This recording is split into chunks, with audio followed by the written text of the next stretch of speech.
We have finally arrived at the national championship game of college football. What a great feeling. What an accomplishment to know that. And I will take your calls in just a second. Let's get started with the show. Calm down. We got 3 hours. Ooh. Okay. Got 3 hours.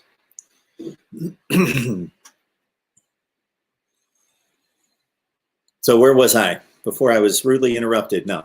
I appreciate the phone calls. Of course, not rudely interrupted. Yes, I apologize for not taking the calls right now. We've got another call coming in.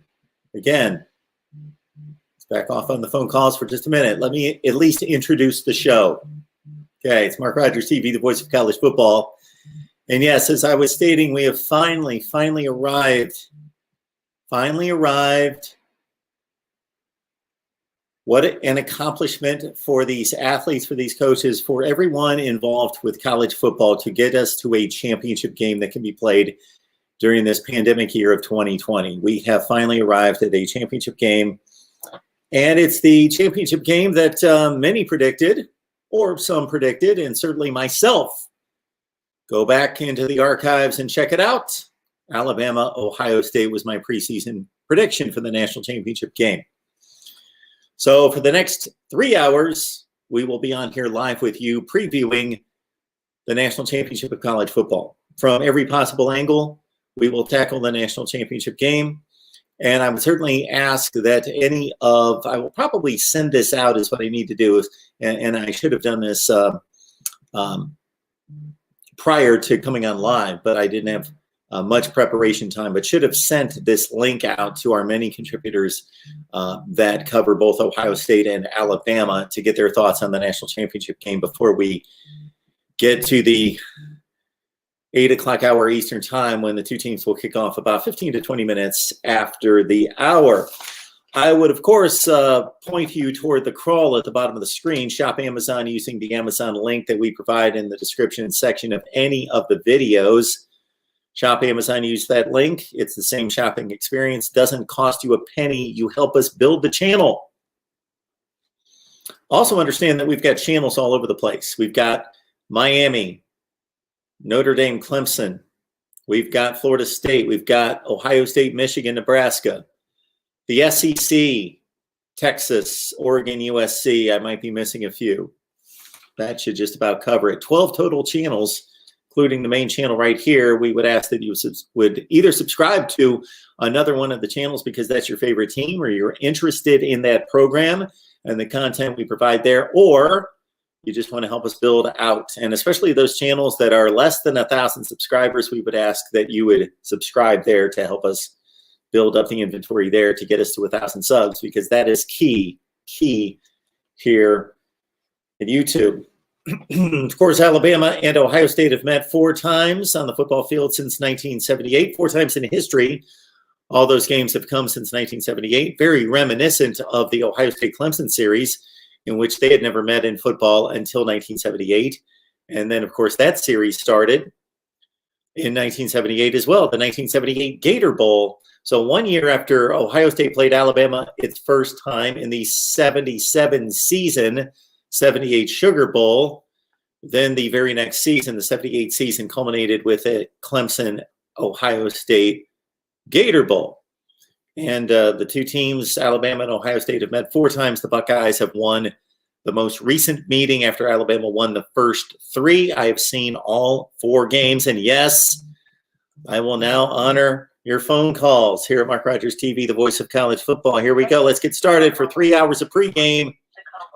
And, of course, you guys can call me about anything about college football. We will take any calls that you would like to provide. But certainly, let's focus on the national championship game. That's why we're here. But if you got calls about Jim Harbaugh's contract extension or Brian Harson's building of a coaching staff at Auburn, hiring Mike Bobo as offensive coordinator and also Derek Mason as defensive coordinator, whether that's playoff systems that everybody likes to formulate and talk about, an 8-team, a 16-team. We can talk about that as well. Right here, Mark Rogers TV, the voice of college football. Who's on the line? Hey, Mark, it's Reagan. Reagan, what's going on? Not much. What about you? I am good. We've got a national championship game coming up here very soon. So we're talking about that, but we will talk about anything in college football. What's on your mind? Well, I'm going to start off with saying we've seen Ohio State this year, and we've seen that their games that they've been good, the games they've been bad. Last game, I mean, we're all aware of the outcome. It was, I mean, nobody expected what happened to happen. And sure. So do you think that we're going to have Ohio State perform kind of like last game against Clemson, or kind of like a Indiana type or Northwestern type game where Justin Fields threw 3 interceptions in both of those? Yeah. Well, I think that your last comment distinguishes the rest of the comment. So the difference between Ohio State's performance and Justin Fields' performance may be something we need to talk about here. Mm-hmm. Because for the first half of the Indiana game, Ohio State led that game at one point 35-7. I don't believe that game was, in watching every play of the game, was as close as the final score, 42-35. The Buckeyes had the ball inside the 5-yard line to tack on another touchdown near the end of the game. They did not. Indiana had a prayer of doing anything with a few seconds left in the game. So that was a near complete first half into the third quarter by Ohio State, and then they got sloppy.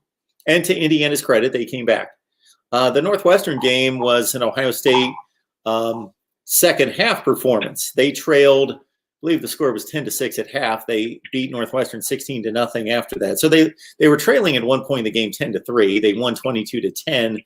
They outscored Northwestern 19-0. So I'll take that Ohio State performance in the second half against Northwestern, where Trey Sermon had what might be a record. I don't know that I've heard this statistic, over 270 yards rushing in the second half of that game.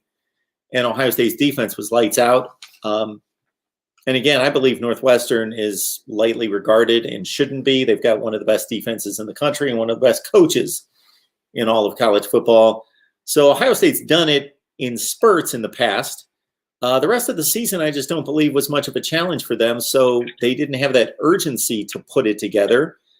To your point, Reagan, Alabama's been the best team in the country outside of a defensive lapse against Ole Miss, and their defense got run around quite a bit in the second half against Florida.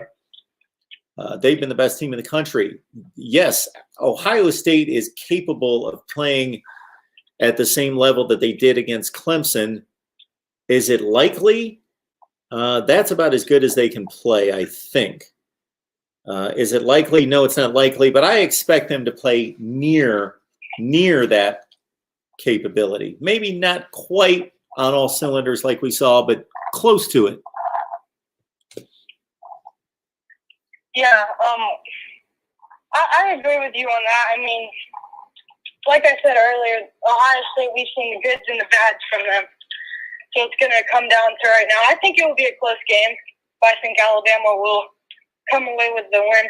Sure. But my next question for you is about Dan Mullen. And there's been rumors that he may go to the NFL, and he got interviewed by the Jets. Yep. I don't think it will happen this year, but what are your thoughts on if he will go to the NFL, and if he were to go to the NFL, what would your thoughts be on that? I think that if Dan Mullen wants to coach in the NFL, that he better start to understand and be more aware of his impact in terms of what he says and what he does off the field or even on the field unrelated to football. Dan Mullen's an excellent football coach. Dan Mullen's an amazing offensive mind. Dan Mullen's a tremendous developer of quarterbacks and teacher and instructor of quarterbacks. Dan Mullen this season, Florida may have had the strangest season of just about anyone in college football. On the field, for pretty much the entire season, they looked like one of the best teams in college football and arguably the best offense in college football. However, you had Dan Mullen doing some questionable things during that Missouri melee at halftime. You had Dan Mullen parading around like Darth Vader, which I didn't think was the worst thing in the world or the end of the world, but I thought it was clownish and stupid. And then you got Dan Mullen making excuses about losing to Texas A&M because of crowd noise, making excuses about why they lost to LSU, making excuses before and after the Cotton Bowl against Oklahoma, and doing a lot of things that I would think that would turn off an NFL franchise. Now, maybe we need to put the New York Jets in a different category because they have made a lot of poor decisions over the last 15 years or so. But Dan Mullen, I believe, wants to coach in the NFL. I believe that very much intrigues him. I've never heard that come out of his mouth. But in terms of whether he is suited for the NFL, I think from a football standpoint, he is. I think from the standpoint of leading an organization in a football team, he has a lot to clean up. Yeah, I don't see him going to the NFL, but at the same time, I didn't really see Matt Rule going to the NFL last year. Sure. But I'm not the type of person that I am a Florida fan, but I don't like those type of coaches that will leave the team in the middle of their contract to go to the NFL. I think if they do want to go to the NFL, they should wait till the end of their contract. But, I don't make those decisions, so I don't have anything to do with it. Well, unfortunately, a lot of people don't like what happens with coaches leaving for different jobs because it puts the players in a bad situation. The players have made a decision based partially on who the head coach or the position coaches are, and that means a lot to them. They're going away from home for the first time in their lives, and they're trusting a coaching staff to be there. But we can't fault coaches just like people in regular life for pursuing better options or pursuing better opportunities.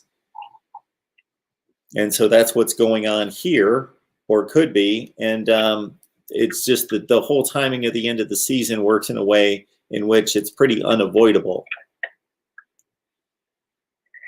Yeah, I do agree with you there. But that's all I'm gonna say today.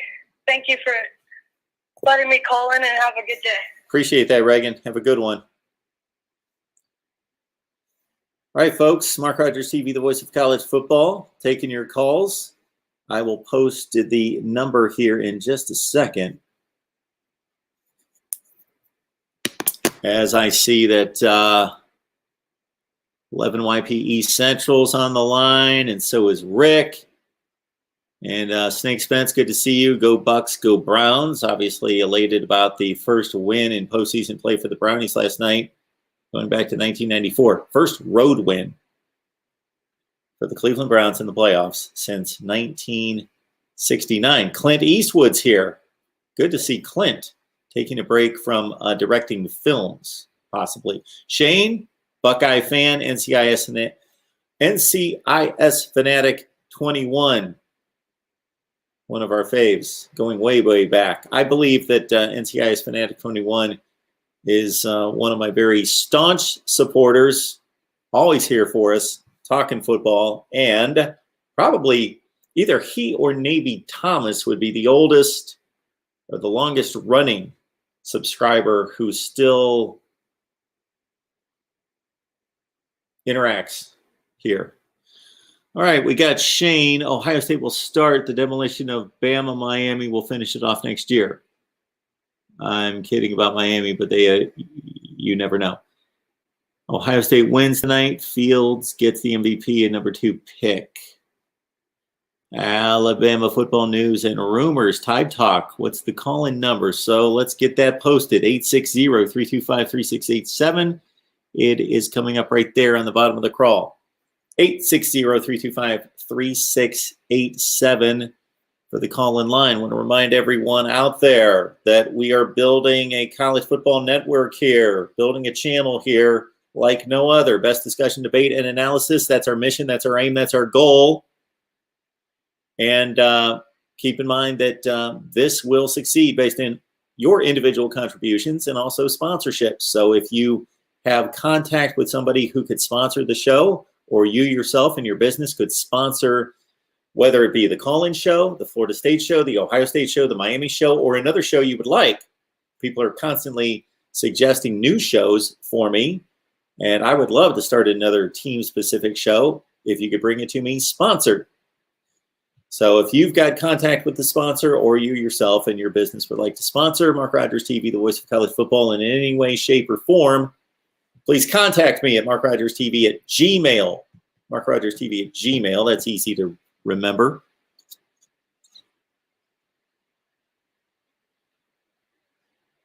As NCI's Fanatic 21 is mentioning there, Woody Hayes Bear Bryant met in the 78 Sugar Bowl for the one time. Vandy Dandy likes Ohio State, says it's easy money. So I would like to know if anybody's out there as either a fan of another team, not Alabama, not Ohio State, okay? Fan of another team that's picking Ohio State to win. I want to find non-Buckeyes who are picking Ohio State to win. Also, although all my picks have been on Patreon for the entire season because I want to recognize and also honor those contributions. And thank you so much for everybody that's on Patreon here at Mark Rogers TV, the voice of college football. And for anyone, please, 16 cents per day. You can join us on Patreon. We would appreciate that.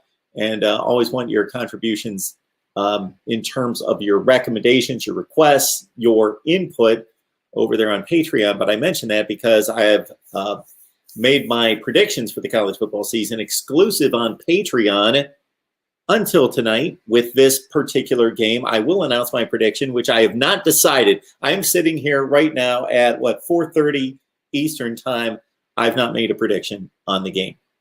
I will make a prediction by the time we get off the air, and I will make it known right here. I will announce my prediction right here. The wheels are still turning. Shane, 2 dislikes already. Maybe they didn't like the shirt. Didn't like the shirt. Got to think that. Or maybe sometimes I get some complaints about my hair, and maybe the hair's out of the shot. You know what that? I think I hit up on it right there, Shane. I think I hit on it. 2 people didn't like that they couldn't see my hair. I think that's what it was. Shane, thank you so much for pointing out that we had 2 dislikes. I think, again, people, if they can't see the hair, then they have an issue. Or maybe didn't like the shirt. I went neutral here. No garnet, crimson. It's obviously crimson, crimson tide. No crimson colored, no scarlet, no red for the Buckeyes. We've got the shelf lined up. For those of you who are concerned about the shelf, many people are, comment all the time. Okay, you got that team up there, but you don't have that team, and they didn't play today. And okay, got it all lined up perfectly right there. During the offseason, we'll, of course, mix it up. My top 25, that actually makes sense. You guys probably missed that more than you could ever describe. My top 25 that actually makes sense will be released tomorrow after this Alabama-Ohio State game. Now, understand that we could have released the final top 25 prior to this game and just left the 1 and 2 spots open, of course, for Ohio State, Alabama, Alabama, Ohio State, and said, here's the rest of the top 25 because it's not going to change. And I can't see any way in which I would drop Ohio State lower than 2 if they lose this game to Alabama. 7-1, beat Clemson, won the Big Ten championship, lost to Alabama. Even if they lose this game 50-0, who would we put at number 2? Texas A&M? Yeah, just can't see that happening. So I guess I could have done the top 25 sooner, but I like to make it official. Got all the games in the books. We will release the top 25. That actually makes sense. Tomorrow, bright and early tomorrow. We got 50 on the line. I was expecting like 1,000, maybe we've done some live streams after these bowl games, and we've been pushing 550. We went into the 850 range after the Ohio State Clemson game. And man, it got me to thinking, hey, if people are going to jump on here and talk college football with us and enjoy it, I think everybody's enjoying it, except for Shane, of course, the 2 dislikes, and I think that was hair or shirt related. Then, or maybe that I was late. Sorry about that. Had to restart the computer. I was late on the gun there. So my apologies. That's going to be a New Year's resolution. Start the live streams on time. And many of you, I'm sure, are shaking your heads and saying, yeah, Mark, start the live streams on time. Got a super chat coming in. Thank you so much for that contribution. Again, this only happens based on your individual contributions. In addition to that, we would love to find some sponsors for these shows. That's what we really need. Based on everything I see and hear and read on YouTube and other sources, we do plenty of traffic on here, more than enough traffic to be able to gain sponsorships. All right, let's talk game matchups. Please leave your questions in the live chat. I'll get to them on also call. The numbers at the bottom of the call, they're 860-325-3687. Let me grab this super chat. Thank you so much for the contribution there. Oh, it's our guy, Mr. TW. Appreciate that, sir. Will Arkansas have a shot to be in your 2021 top 25? Love the show, Mark. God bless. You know what? Great point, Mr. TW, because we will do the top 25 that actually makes sense early tomorrow. We'll release that, and we should do a top 25 way too early for 2021. Love that. We'll get on that. And that will just be me simply looking at the teams this year and then determining, okay, based on personnel gains, personnel losses, and whether I felt as though that particular team played above its head or below the expectations this year, what should the top 25 look like for next year? Mark Rogers TV, the voice of college football, who's on the line? Oh, man, I've pressed 1 like 18 times. Mark Rogers TV, the voice of college football, who's on the line? Hi, my name's Lee. I'm from Ann Arbor. Hey, Lee, how you doing? I'm doing great. How are you? I'm good. Let me take a wild guess as to who your favorite team is. Oh, yeah. Well, I didn't call to talk about Michigan. Okay. But I did want to make a comment and see what you had to say. Chris the Bear Felica said that in terms of betting on this game, he would be interested in taking Alabama -9, but Ohio State on the money line to kind of create a middle. He said if this game's close, he leans Buckeyes, but if Alabama wins, it's going to be in a blowout. So what do you kind of make of that? And I don't want you to give too much away about your prediction, but just kind of give me your thoughts on that. Well, I got to tell you, sir, that I have yet to make a prediction, and I haven't even decided that in my head. But I know before I get off this stream, it's my obligation to make a prediction, and I will.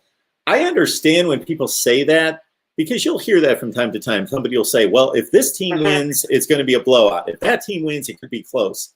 And I understand that, but that's basically telling us that Alabama can't win a game in the clutch. They couldn't move down the field in the final 3 minutes and score a touchdown with 40 seconds left and win the game, or 4 seconds left and win the game. I just don't understand that reasoning. I know I hear that from time to time from people, but so basically, and then we'd have to sit down and work the math. And there is a way to do that. Certainly you can hedge your bets and increase your odds and percentages of making money and limiting your loss factor. There's ways to do that. So I am no expert in that, but I do, and have in the past. I haven't thrown $1 on a game this year, but have in the past. And I really love I got notebooks sitting right in front of me that have, full college football seasons with every point spread and what my prediction was and how it played out and all that. So I'm into that stuff. I love that. Absolutely. So how would the numbers work out? Let's think about this for a second. Let's say you did that. You put $100 on Alabama to cover the 9, So you put $100 on Alabama. Okay, then you put $100 on Ohio State money line, which the last I saw with the money line, it was plus 250 was the money line for Ohio State. Yeah, I was going to say anywhere from 250 to 270, somewhere in that ballpark. Yeah, I saw 250. Okay. So let's say it's 250. So if Alabama wins the game by 20 points, plus 9, then you're going to win $91 on your. You're going to win $91 on that selection, and you're going to lose $100 on your other one. So you're going to lose $9. That's what's going to happen. If Alabama wins close, you just lost $200 because they didn't cover and Ohio State didn't win. And then on the flip side, if Ohio State wins in any fashion, then you pick up the 250 minus the 100 and you win $150. Yeah, he is much smarter at this stuff and more ingrained in it than I am, but I'm not seeing the logic in that. No, and I tend to agree with you, which is why I brought it to the show, because I saw him tweet that earlier today, and I was kind of trying to make sense of it in my head. But I had a similar thought to you where, you know, if the game script kind of turns out to be a shootout and, you know, we're looking at a tie ball game in the fourth quarter, who's to say that, you know, you won't be sweating it out when Alabama's got the ball, you know, down 3 or even down a score late to come back and enforce overtime and win the game. So I tend to agree with you, but I did want to kind of pick your brain about that. So he's basically saying, okay, Alabama wins big. He's going to win $91. They win close, he loses $9. If Ohio State wins, then he wins a 150. 150. You know, yeah. I'm now seeing his logic actually in it when you break it down like that. Mm-hmm. When you think about that, he's got Alabama. Yeah. He should have just bet that earlier in the week when it was like 7.5. That could be, I don't think there's not much probability that the game's going to land between 8 and 9 points because that's not a key number in football, but it's still, it's 8. There seems to be a lot of 8-point spreads because of the 2-point conversion and because of just the way the field goals land. You know, you see 38-30 games and 45-37 games. So that could be a problem for him in the plus 9. But the second time I run through that through my brain, there's some sense there. Yeah. Well, I appreciate the answer, Mark, and I look forward to calling in soon. Hopefully next year Harbaugh's going to bring a little bit of energy and a new culture to the program because I'm not exactly thrilled with the way things are going here. So I know you won't be rooting for that, but hopefully you and Steve have a little bit more to talk about this year. Well, I'm not going to be rooting for it, but as you know, we cut it straight, and I love covering Michigan football. Thanks for the call. I appreciate that. Have a good one. Appreciate that. Thanks for the call. You too. Thanks. Good stuff. Like some questions off the beaten path. That one I had to process twice because at first I thought, okay, not making sense. But now when you think about it, Ohio State just wins the game. You're cashing in the 150. Alabama wins big. You cash in the $91. There's only that window of an Alabama close win, which certainly could happen. The Alabama close win, you lose a minimum amount. If you want to raise that to $1,000, then you're winning $2,500 Ohio State, you're winning about $900 Alabama big, or you're only losing about $90 in that window of an Alabama close win. It's a thought process there. That's actually makes a lot of sense. I've done that in the past, so I get that. All right, another super chat coming in here from our guy Shane. Shane, we appreciate it so much. Mark, answer this. If someone intentionally goes after another player to intentionally hurt him or break his ribs, is that a punk move or is that football? Trying to think who I had on here as a guest recently. I had a guest on unrelated to Ohio State or Clemson. I don't want to misidentify the person. I had a guest on here recently who called that exactly what is being called right there. And I cannot remember who that was. They called that exactly that. A trash play, a punk play, a dirty play by a dirty player. I didn't see it that way. I really didn't see that way. And I'm not saying that can't be processed through that particular player's mind that, hey, this guy's the best player and most important player on their team. I can, if I get the opportunity, I don't think you can make that decision split second. I think you need to have that in your mind during the game, thinking, if I have the opportunity and ribs get exposed, a knee, whatever the key components are, that could be, and those are two of the key areas in which you can expose, a quarterback is constantly hand in the air, arm in the air, exposing with a pass rush ribs, midsection, and then, of course, knees are always a vulnerable position for part of the body for a football player.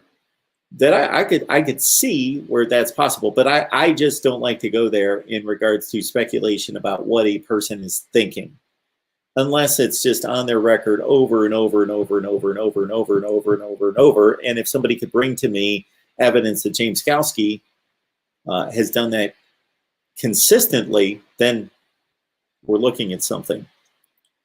So I'm going to say that I don't know, but I'm not taking him off the hook saying and defending in any way that there's no way that it could not be a punk move. But the way in which he lowered himself into the body and made that hit, it was difficult for me for as much football as I watch. And I'm sitting here watching football from noon until 2 o'clock in the morning every Saturday, plus Thursday and Fridays. I was trying to think of another play this season or at any point in which there was targeting on another part of the body. So I'm not saying that the call was against the rules, because it wasn't. It clearly was upheld based on the rule book, but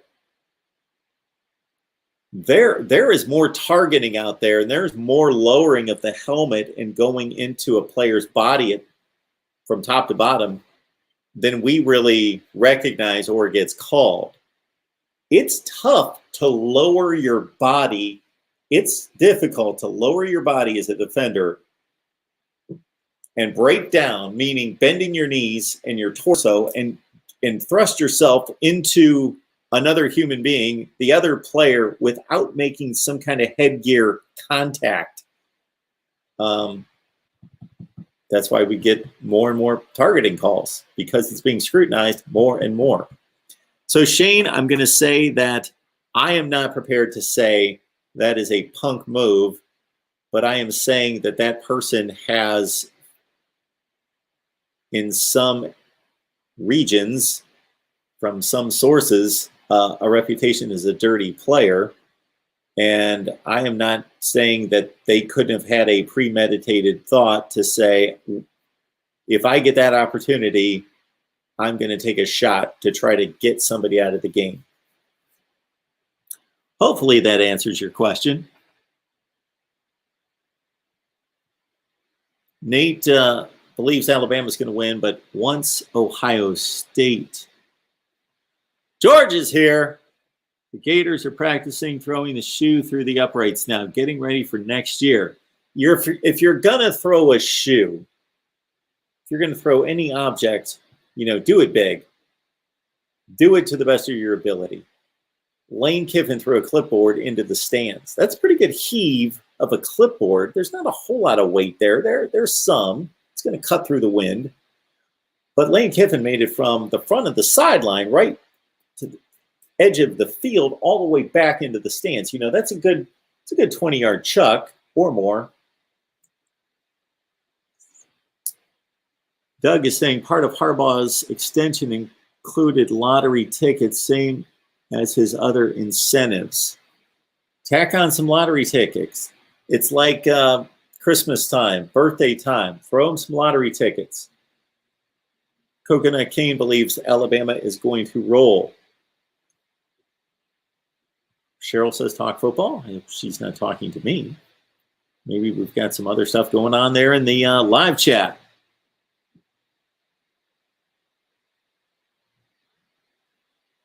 OG Buckeye. OFC. I don't know who that is. Has to make this live about themselves. Voice of College. I don't know. OG. I don't know if that's on me. All right, we got established 116. I got a close Bama 41-38.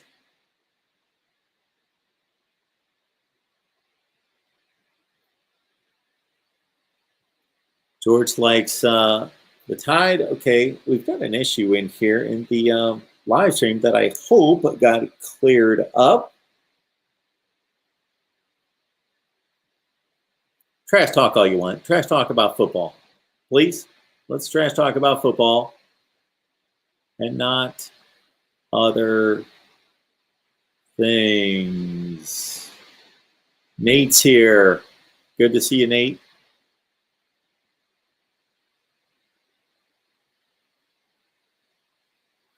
Vinay's down there at Miami having a good old time at the game. Ran into Tim May this afternoon, Ohio State beat writer. Now ran into Brady Quinn. So between Vinay and Brady Quinn, I'm sure they're talking it up big. Chief Tyler, Quinn Ewers, Kyle McCord, CJ and Jack, who do you think transfers out? Ooh, good question. That may not be for me to decide. That would be simply a guess. Hopefully for Ohio State fans, it's not Ewers. He should not.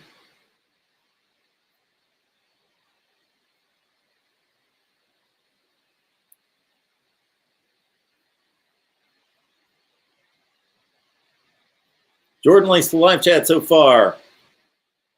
Good to hear. AS, who would that be? AS. We need to make sure that they've cleaned themselves up here in the live chat. What's going on? Mark Rogers TV, the voice of college football. Who's on the line? Hey, what's going on, Marcus Ballard? How you doing? Hey, Ballard, I'm good. Sure, you're psyched up for tonight. Oh, yeah. I think, man, there's no other way to put this game and how it's going to go down, in my opinion, other than a shootout. I mean, I just look. I love what I've seen from Bama's defense. Even after that Florida game, they looked like they pulled it together in the semis or whatever against Notre Dame. And it's been up and down, and maybe they could get some good stops. But I feel like it's just, I just think it's too much offense on the field tonight. What do you think? Too much offense to have a good game? What do you mean too much offense? I mean, too much offense for there to really be like a blowout or, you know, I think it's going to be a shootout. Like, as much as I want to give Bama's defense a lot of credit, and they'll get some stops here or there, but I don't think it's going to be a blowout. I don't think it's going to be something like 10 points or whatever. I have a shootout going 51-44 in way of the Tide, and they won by a touchdown. I just think it's going to be like, you remember the Rose Bowl game with Oklahoma and Georgia? At least in the end, as far as points on the board go, something high scoring. Yeah, so I don't disagree with you in any such way that it's going to be high scoring. Could it be a blowout? I don't believe it's going to be a blowout, but I don't see how. I mean, it could be. I'm not saying it won't be. Yeah. What I'm saying is that the probability is that it's going to be close, and that's the way I see it. But any game can turn into a blowout. All it takes is for a few miscues and some botched plays on one side and some fluke bounces or tipped passes, and you can get a game out of hand pretty quickly. We saw that last night with the Browns-Steelers game. Yeah, and we saw that a couple years ago with Bama and Clemson. I mean, I hate to bring it up, but I mean, did anyone expect that? There you go. It was Clemson. This was Dabo. I mean, it came out of nowhere. We thought it would be – it even looked like a shootout at the start of the game because, I mean, they had like 3 touchdowns within less than 5 minutes of the game or whatever, and it was like, holy cow, we didn't expect this. As you know, Ballard – being 44-16. Yeah, as you know, Ballard, if you just watch the first quarter of that game. So I watched the game, and then I remember late at night, I thought, I just want to watch the first quarter of this game because if I'm not mistaken, Alabama dominated might be a little strong, but they controlled the game. They were the better team and outplayed Clemson in the first quarter. And I watched it, and I thought, the game at the end of the first quarter, I believe Alabama was up 16-14. And it should have been like 2 of those. So you're talking a couple touchdowns. You're talking 1 touchdown and 3 field goals, I believe, for Alabama, if I'm not mistaken. Yeah, I think at the end of the first quarter it was 14-13 Clemson because remember I think they missed the PAT, Alabama did, and they got a field goal in the second half, and after that they couldn't get anything. You mean in the second quarter? So they second quarter. That's right. So roughly the first quarter, right? Yeah, right when we moved into the second quarter, they kicked a field goal. So 16-14, and I rewatched it, and the total yardage numbers at the end of the first quarter, Alabama was on a pace to rack up like 1,000 yards of total offense, and when it was all said and done, I just wanted to watch the thing and just see what I remembered seeing and see it again and think, okay, did this turn out to be a blowout? But those 2 teams were not separated by much. I know that one game was 44-16, but you're making my point for me that there can be 2 really good teams on the same field, and things can happen to swing it one way. Yeah, and I'll even, sticking to that game real quick, if you recall, it wasn't like Bama denied. They just couldn't score, but how many times did you see them get in the red zone but then get backed up with penalties? I remember one play, it was already 44-16. They had it down at like the 2-yard line or something, and Tua on a 4th down play decided he was going to try to run and didn't even get anywhere near it. I mean, they had opportunities to cut the deficit, but they could not punch it in.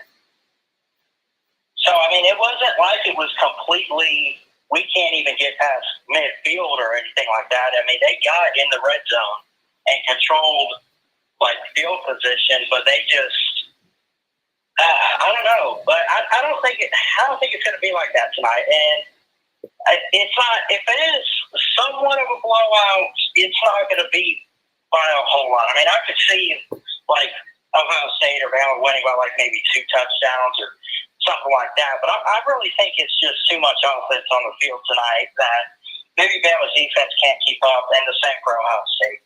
But it should be a good game. Yeah, I think so. What do you consider a blowout?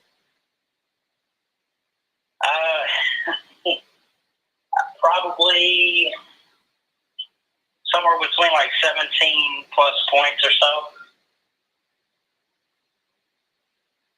I guess, like if it were something like 38-14, just throwing a score out there or whatever. I mean, that's,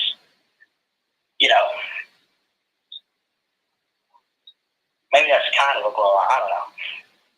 I've had that question in my mind before as well. Like, at what number of points deficit do we consider a blowout? I mean, but yeah, when anyone asks me that, so when people throw comments like that out, I just want clarification. I'm not challenging anyone. I just want when somebody says a game was a blowout. So the other night we were talking about the Orange Bowl was brought up, and somebody said, "Well, Texas A&M blew out North Carolina," and I was like, "Really? Did they?" They won 41-27. They scored a touchdown with a minute left in the game. North Carolina was up in the fourth quarter. To me, that's not a blowout when it's when the team that eventually lost was up in the fourth quarter, they were only down a touchdown with seconds left in the game, and then they gave up a garbage touchdown and lost by 14. That's a competitive and they lose game. by 14. Yeah. That's to me. You could have other games. We've seen it where a team's up 38. These numbers may not be real close, but let's say 38-0 at the half. They give up 24 points in the second half, and they win 38-24. But they were never, the game was never in doubt. They had control of the game. And in that case, that to me is a blowout. You got to see the game or know at least what happened in the game. Right. I mean, like, you know the expression, like, it looks worse or better on paper? Yeah. You know, we see games like that all the time in college football where, like, you're, like you said, like, let's say it's like 28 to, like, okay, say the Super Bowl a few years ago. I'm just going to use the score, something like 28-3 at halftime, and the other team comes back, and it ends up being like 28 to, 17 or whatever. Yep. I mean, you at least cut the deficit. If anything, your defense didn't give up any points in the second half, but in the end, you still lose ultimately by, what's that, like 11 points or whatever? Yeah. I mean, so, but anyway, thanks for taking my call. Sure. Thanks, Ballard. Good game. Yeah, enjoy the game. Looking forward to it. We're all tired. Absolutely. Yeah, typically if somebody says to me, final score of a football game is 28-17, that sounds like a decent game. But if I know it was 28-0 at half, and then the other team scored 10 points, and then with 10 seconds left in the game, they scored a touchdown to make it 28-17, that's a blowout. Mark Rogers TV, the voice of college football. Who's on the line? Hey, Mark. How you doing on this beautiful Monday afternoon? I'm doing just fine. Who's on the line? It's Dominic. Dominic. Oh, how you doing? I'm doing all right.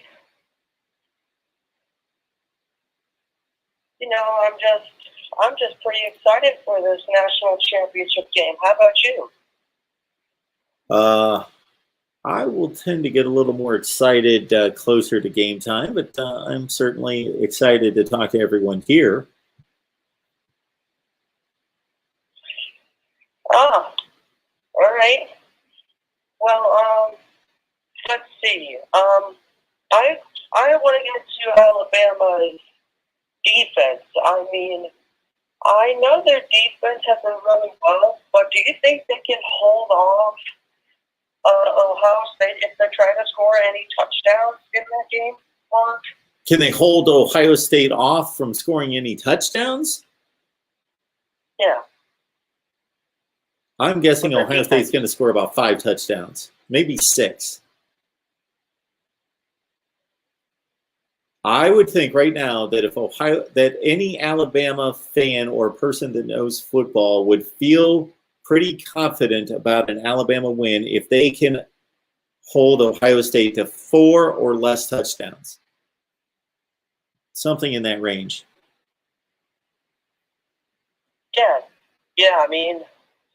I know their defense has been pretty dominant all season, but I think their defense can do well in this national championship game.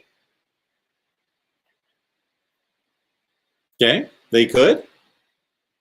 Sure, they have the talent to. Yeah, they could. I'm sorry, what'd you say? But they certainly have the capability of that. Yes. Yes. I mean, their quarterback has done pretty well. I mean, I know we talked about their quarterback on one of the previous call-in shows, right?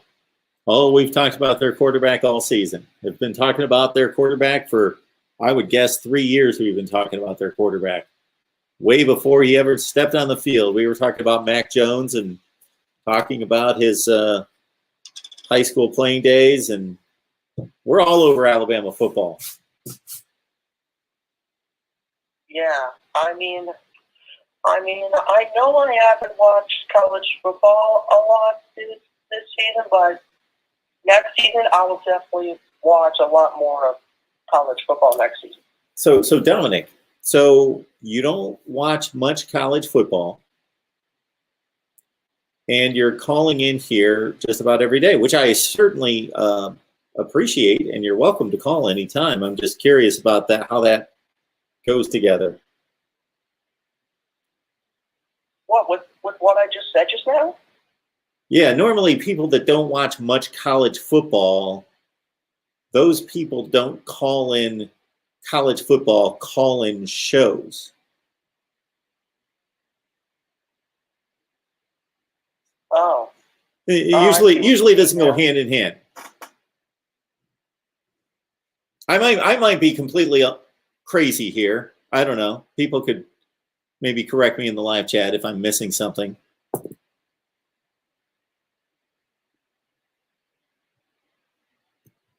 Oh. Well, we'll see how the national championship game turns out. We will if they as soon as they play the game and then they get to the end of the fourth quarter or the overtime and the clock hits 0, we will see where we are at that point. Yes, and I saw your post on YouTube that after the national championship game, you're going to do another call-in show. Heck yeah, we will. We'll be here. You betcha. All right, I'll be there as well if I can. All right, we appreciate it, Dominic. Thank you so much. Appreciate that. Have a good night. You too.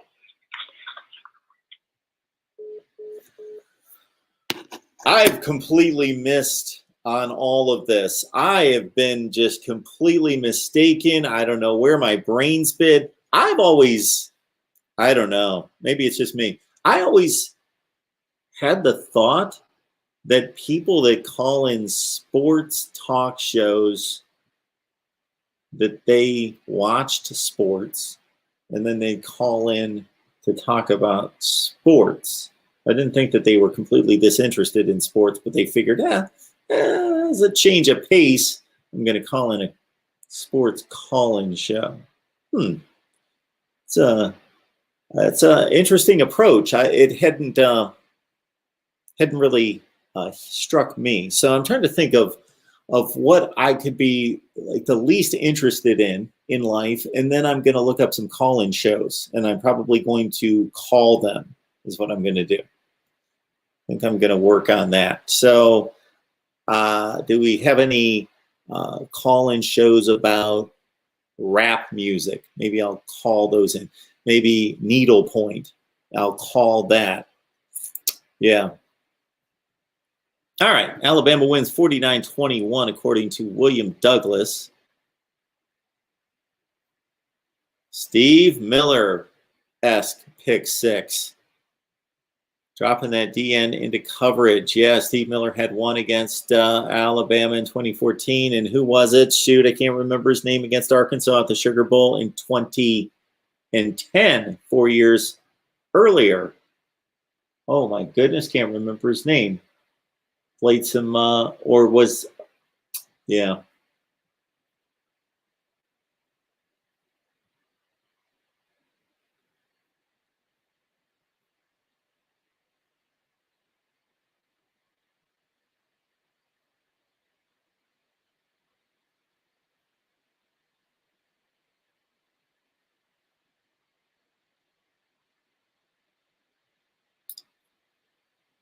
Corey Doyle. Dogs are going to make another appearance in the Natty next year. Prediction: Georgia and Oklahoma for the national championship next year. Dogs, bring it home.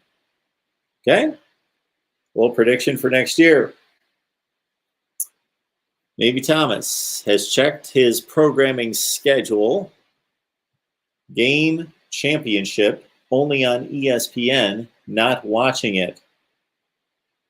That's the way it works, Tom. They paid a few bucks so that they could broadcast the game and nobody else.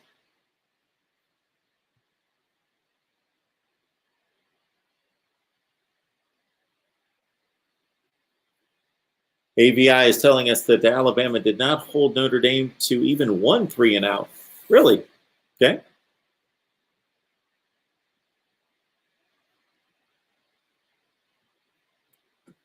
Carson says Bama wins 30-21. Roger Smith, what total yards wins the game?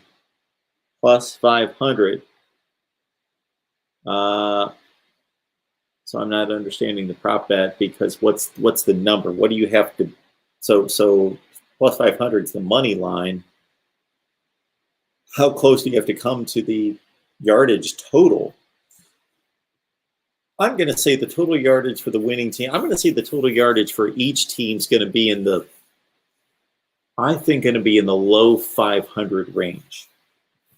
I think we're going to be in the 520 to 540 range total yardage for each team.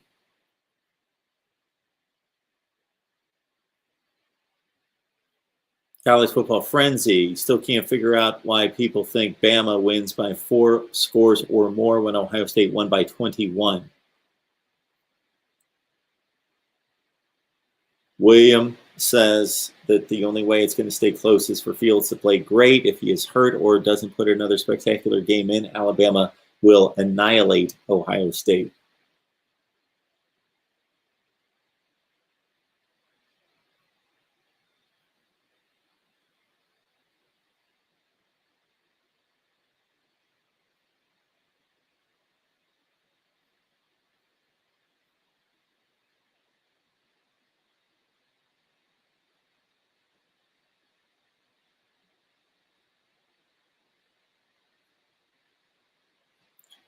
Troy V likes the Buckeyes 52-38. Want to remind everyone, it's Mark Rogers TV, the voice of college football. Here's our deal. We talk college football every day. And so for some of you who have just dropped by for this season, or maybe today's the first day, we had a live stream the other night. That was following the Clemson-Ohio State game, in which we had all sorts of people in here, close to 900, and about 19,000 that watched the video. And picked up a lot of new subs. So if you're joining us for the first time, stick around, check out the videos. We cover college football every day, even in May, even in June. Off season, there is no off season. We've got NFL draft, transfer portal, recruiting. We've got schedules. We've got predictions. We've got to analyze positions, running backs and quarterbacks and wide receivers and offensive linemen, defensive linemen and safeties and corners and linebackers and coaches. We have to rank all those people. We have to look forward to spring practice and answer a lot of questions about spring practice.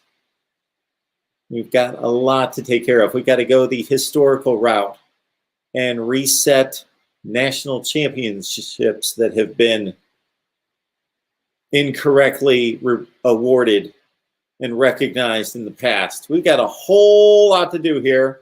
So if you love college football, even if you just like college football, this is a good destination for you. And if you like it debated, discussed, analyzed, please check out the videos and subscribe. One of the big reasons you subscribe is to help us build the channel. Another big reason is that it puts it on your radar to then hit the bell for the notifications. That way you know when we're going live. And I am determined to put together a live stream schedule that works and that will be consistent week to week. We do an Ohio State show every Wednesday at 2 p.m. Eastern and Florida State every Wednesday at 6 Eastern. And also keep in mind, since we're here full-time, full throttle, all the time, that the success of our channel is dependent on you, your contributions, whether that be in smashing the like button, leaving your comments, your questions, also sharing these videos on social media. So this is phenomenal. This is my ask for everyone out there. There are people on Twitter that follow you, people on Facebook that you are friends with who follow you as well, who know nothing about what we're doing here. know nothing about our Voice of College Football community here at Mark Rogers TV. Please share the videos. Let them know that we're here. And also subscribe again. We're also on Patreon for 15 cents a day, $5 a month. You can join us on Patreon for an insider look at Mark Rogers TV, the Voice of College Football, and so much more over there. Okay.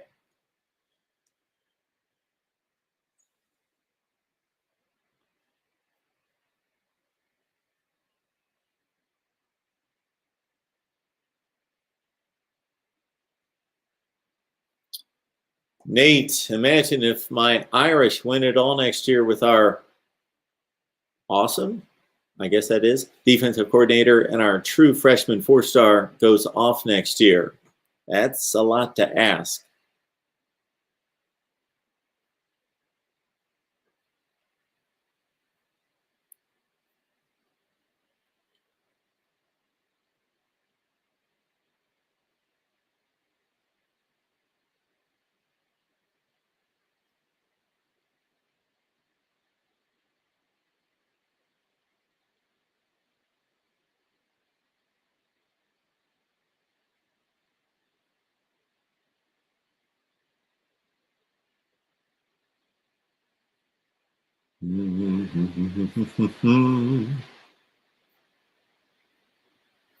Red zone defense. Let's talk football.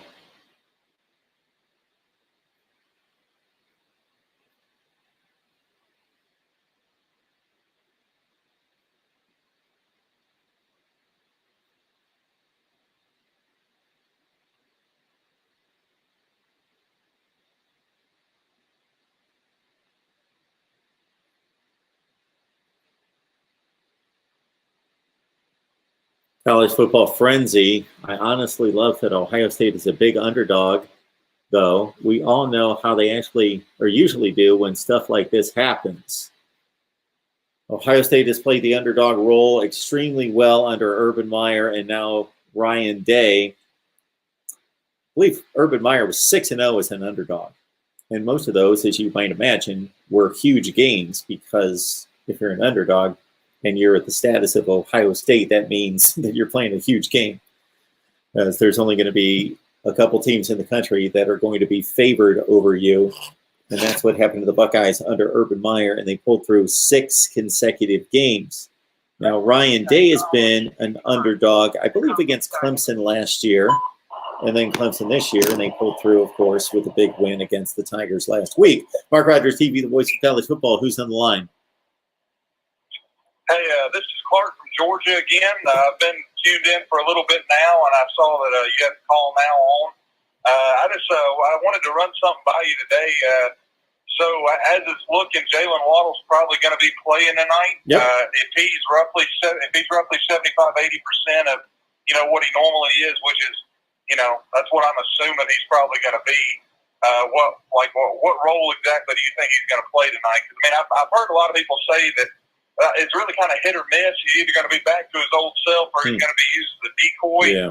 I kind of look at it. From a perspective that he's going to be out there probably around half of the plays, and if he's good to go, I don't see any reason why they wouldn't just run their offense as usual with him.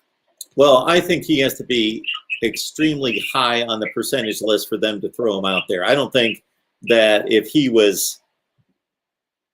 And when we use these percentages, they're kind of difficult to gauge. But if he was 70%, that they're going to throw him out there on the field just to be a decoy, because it's going to be determined fairly quickly whether he's running and moving near 100%.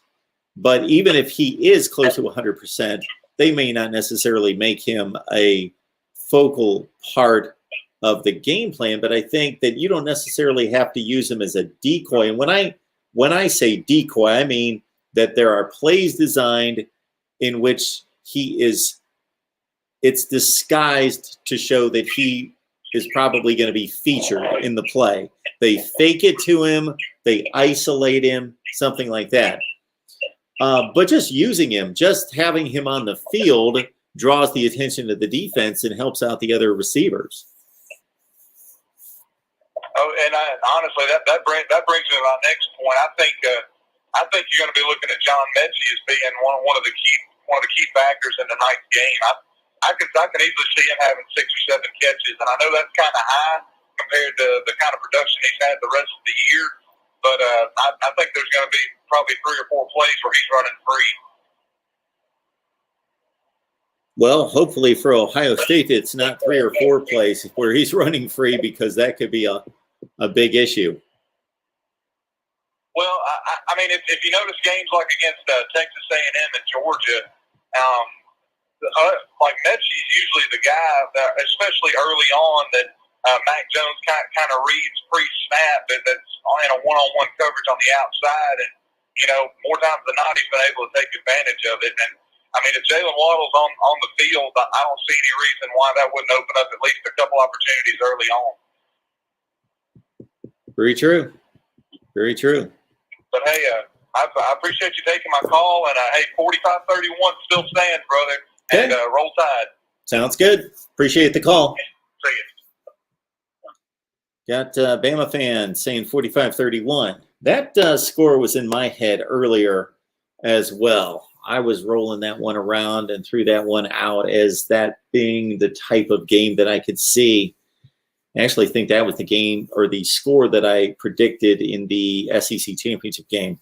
And, of course, Florida kept it quite a bit closer than that, made a game of it late. Uncle Lou in the chat. It's always good to see him.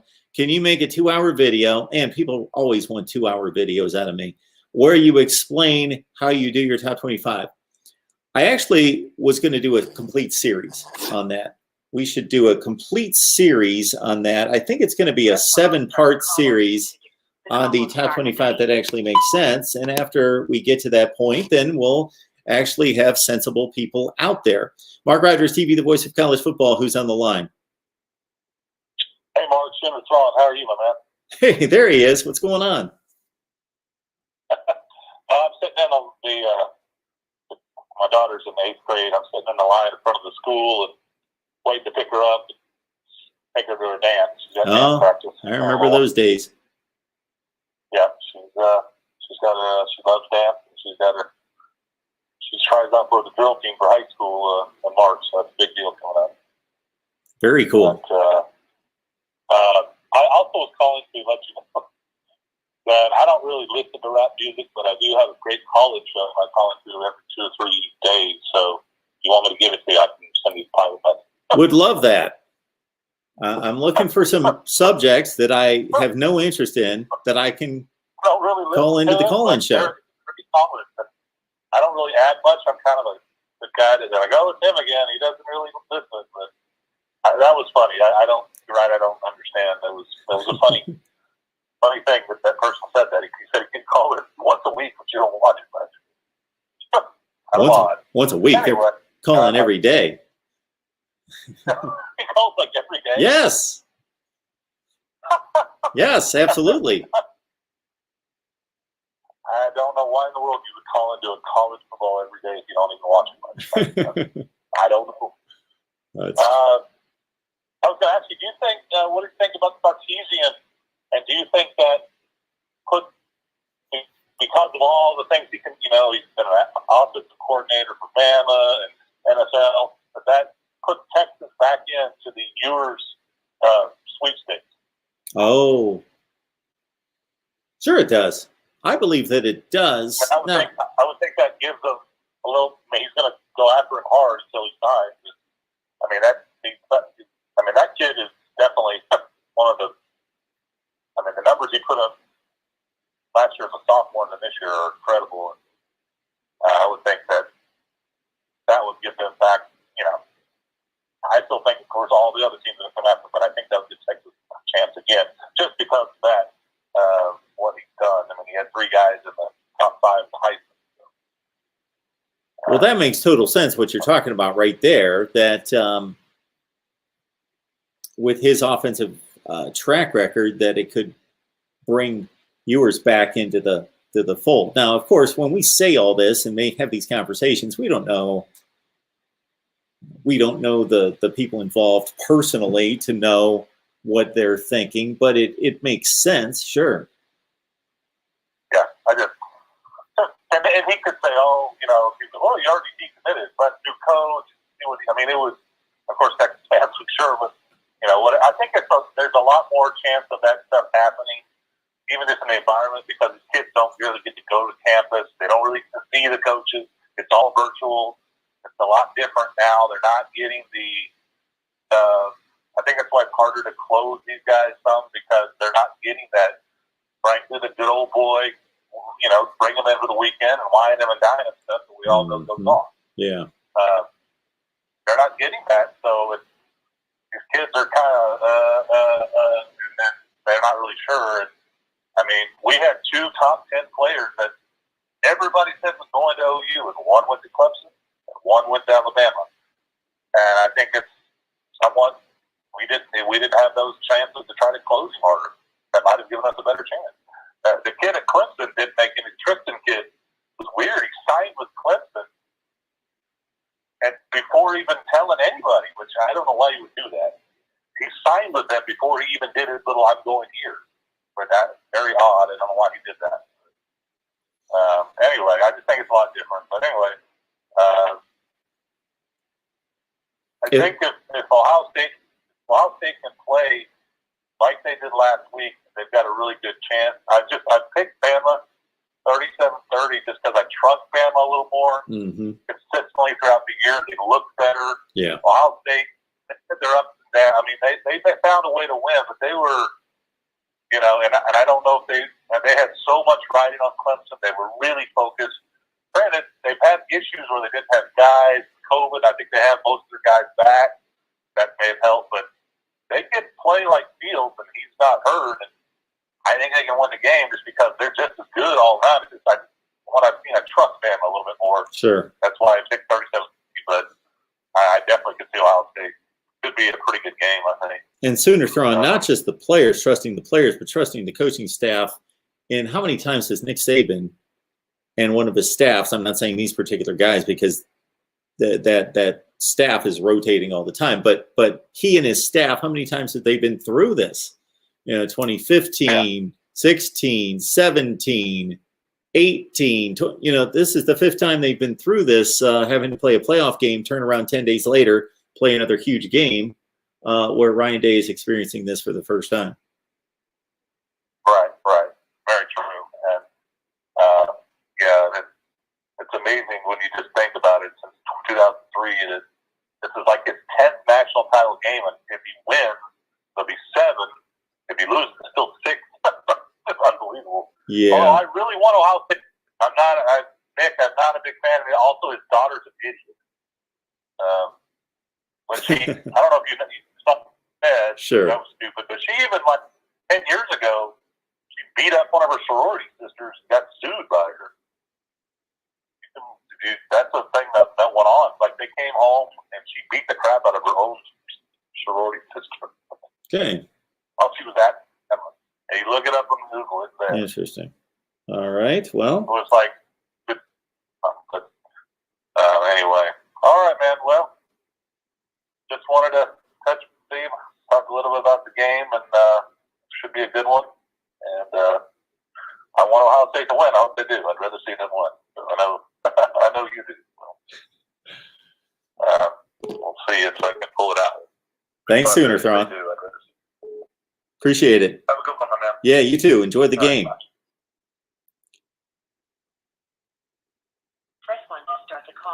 Okay. We got Mark on the line saying, do you think that Patrick Surtain has a big effect on Fields throwing to his receivers in terms of choosing receivers to shut down corner kind of thing? Like, I'm not throwing to this side of the field. I would say no.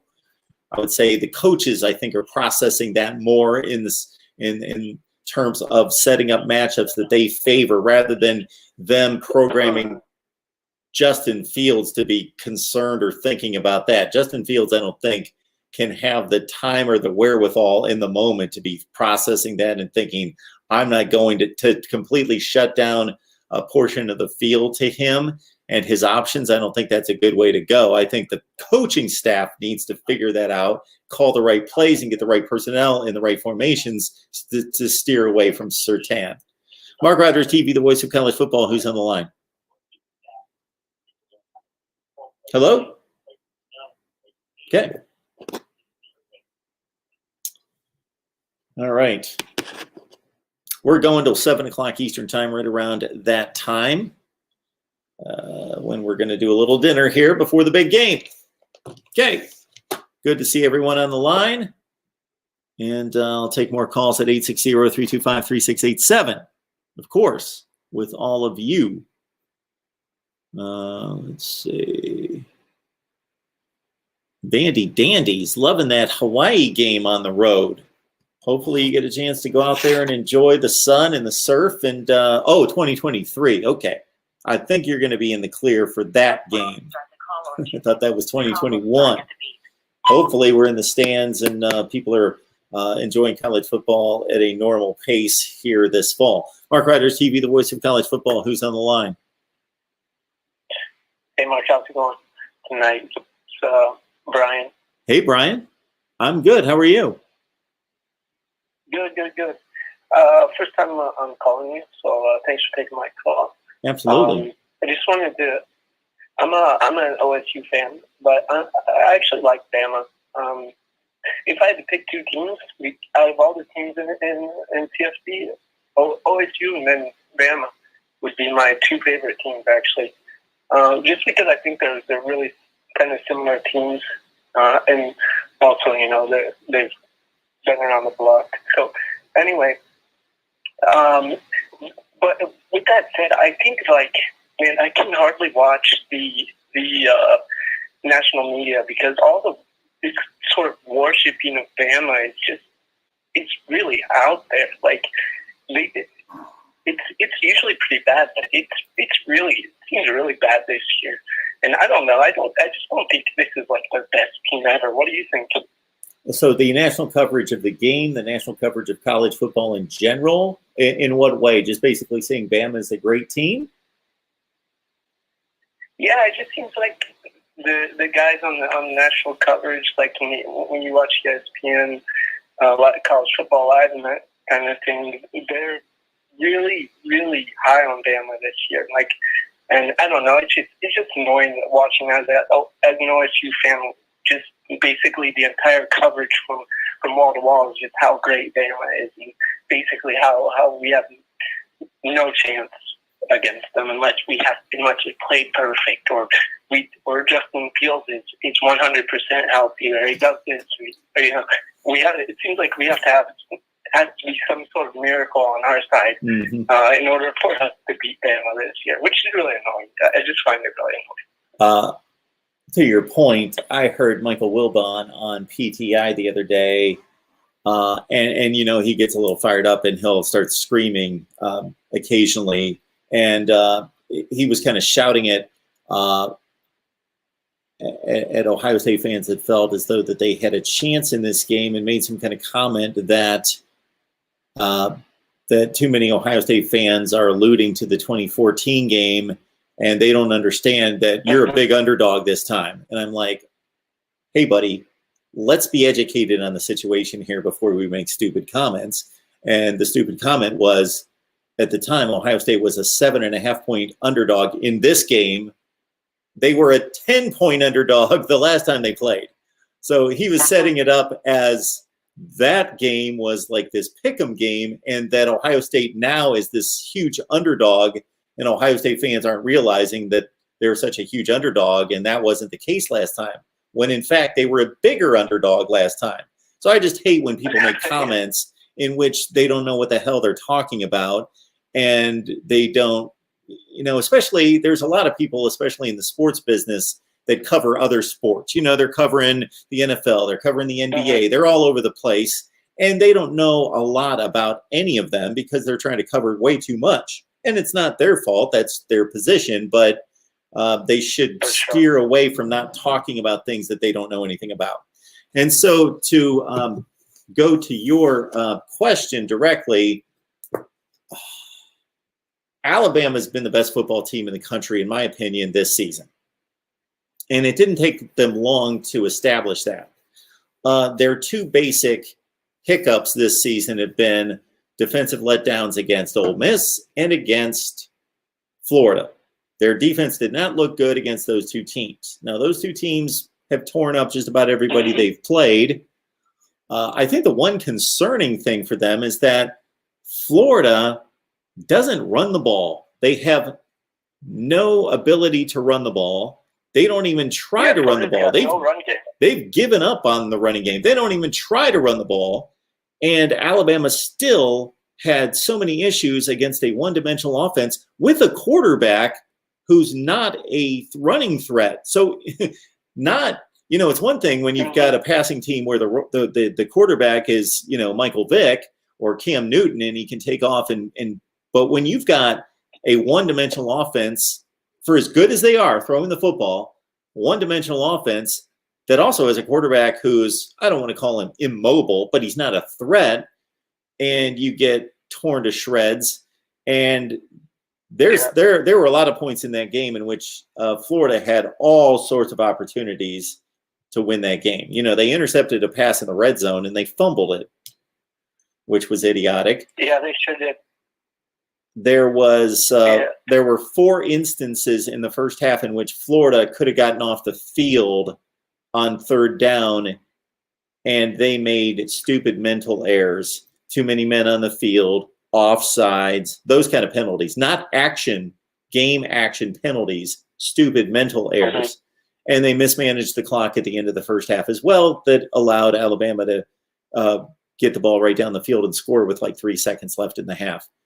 So to your point, Alabama's had the best football team in the country, in my opinion, for the entirety of the season, or 90% of the season. So I don't mind these analysts talking about it in those terms. I guess to compare, though, Alabama this year to past teams, the one component that doesn't exist this season that would provide me with more proof is that Alabama has not played a non-conference schedule. That's not their fault. That's the year in which we live of the pandemic. But unlike all those great teams of the past, they didn't play anyone out of conference. So they didn't have a USC game or a Virginia Tech game or a Wisconsin game like they've had the last 10 years to show us a little bit more outside the SEC. Yeah, no, for sure. You mentioned Ole Miss. Man, the thing that really surprised me is that they give up 50 or something, 48 something to Ole Miss, but then Indiana goes to Ole Miss and holds them to 26. So I really don't know what to think about Bama's defense. It's not the transfer of property. This is a common opponent. So I'm looking at this and I'm like, I don't know what happened where Ole Miss was able to score so seemingly so easily on Bama, but then it seemed a lot like Indiana held their ground better than Bama. So I'm just really confused when I see that kind of thing. Well, Brian, see, the one thing I will say about in defense of Alabama there, though, is that, and that's where you have to kind of look into each individual game and not just grab a score, is that Ole Miss was very undermanned in their game against Indiana in the bowl game. I was pretty impressed with Ole Miss's performance. Yeah, okay. They were missing their I was wondering about that because I didn't know anything about Ole Miss in that game. So I was wondering maybe it was like that Florida situation where not to the 5 out of 6 wide receivers or whatever. Not nearly to that extreme, but they were missing their 3 top pass catchers, and the first one is a first-team All-American, Elijah Moore, caught over 80 passes, 1,000 yards, and they missed him. They missed their starting tight end, who was second on the team in receptions, and their third leading receiver, Braylon Sanders, and their leading running back, Jerrion Ely, who scored 10 touchdowns and about 800 yards rushing. So they were without their top 4 offensive threats. Yeah, that's a lot of production that's not on the field. But so, I mean, as far as this game goes, I'm really looking at it in terms of, if I look at the defense, Bama's defense, I think they got a couple more holes than OSU has on their defense. Now, OSU, it looks like they won't have Fogia, which is going to be a huge hit for them. I think that's probably, besides Haskell Garrett, probably the most important player on their defense right now. Yeah. And he won't be there. But they've got, Alabama's got some holes. Their Mike linebacker, Moses, looks like he might have a knee injury. He's already kind of susceptible in coverage, which is something, I've seen in the Alabama board. This is not something I'm making up myself. Yeah. So this is things that they're saying. And then also, looks like Malachi Moore is questionable. So I think that Garrett Wilson is going to have a huge game if they've got a true freshman out there covering it.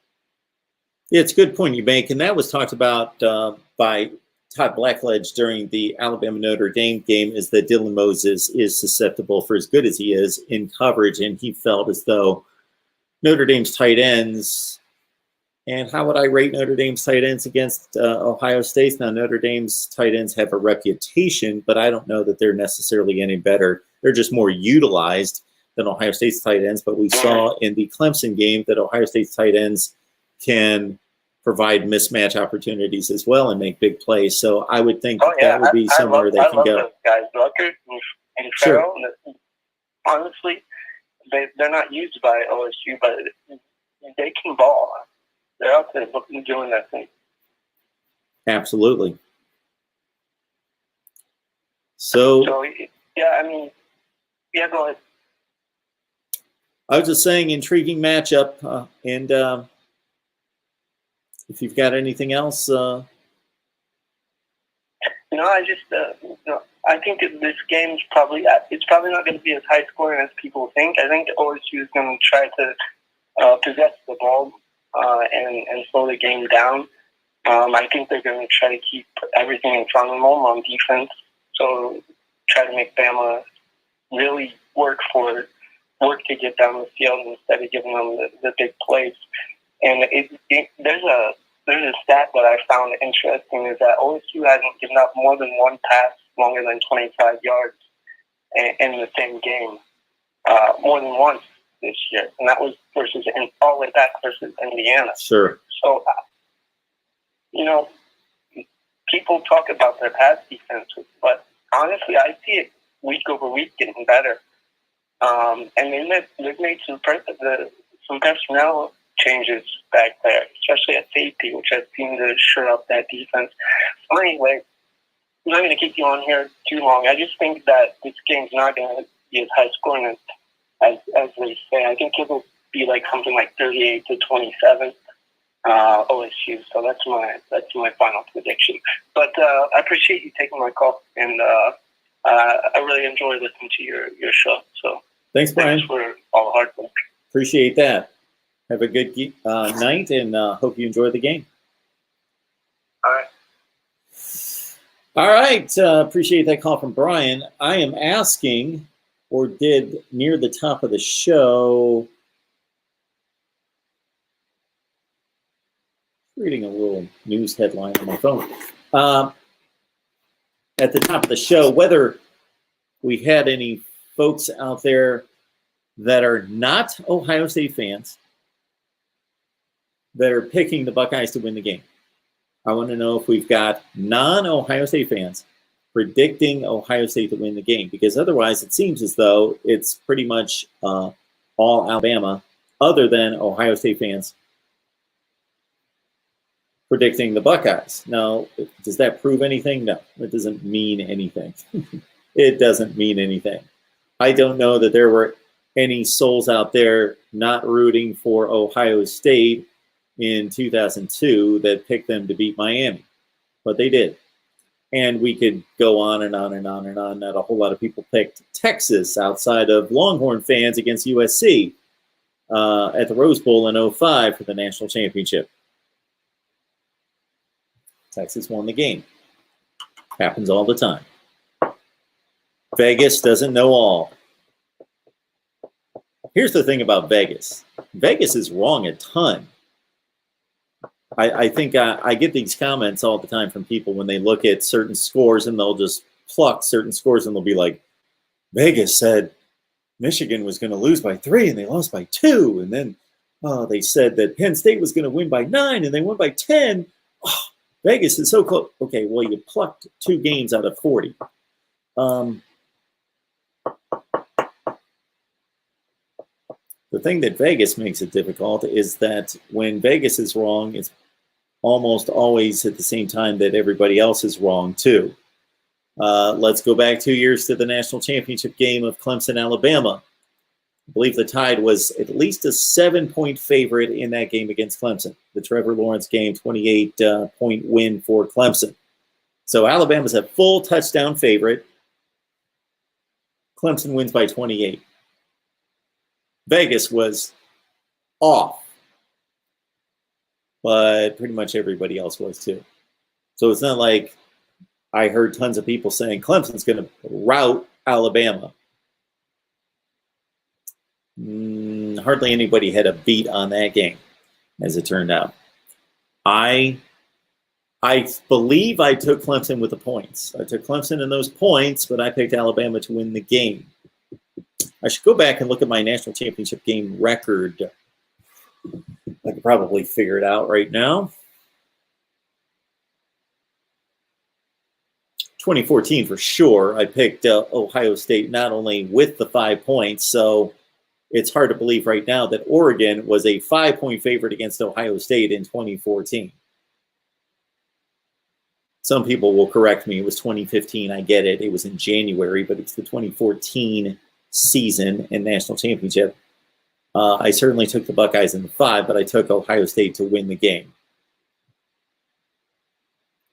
How Oregon was a favorite in that game and how Oregon was a favorite in the 2009 Rose Bowl is beyond me. Both of those were easy pickings. So I got that one right, straight up and against the spread. 2015, the year Alabama beat Clemson 45-40, Alabama was a big favorite in that game. 10 or 11 points. I don't remember. I'd have to go back to see what my score was on that game. I did pick Alabama to win, so I got the game right, but against the spread, and a lot of money was exchanged in the last 20 seconds of that game because Clemson scored with about 12 seconds left in the game to go from down by 12 to losing by 5. And that switched all the Vegas money. Switched hands on that one. 2016, of course, Clemson was a solid underdog in that game to Alabama by about a touchdown again.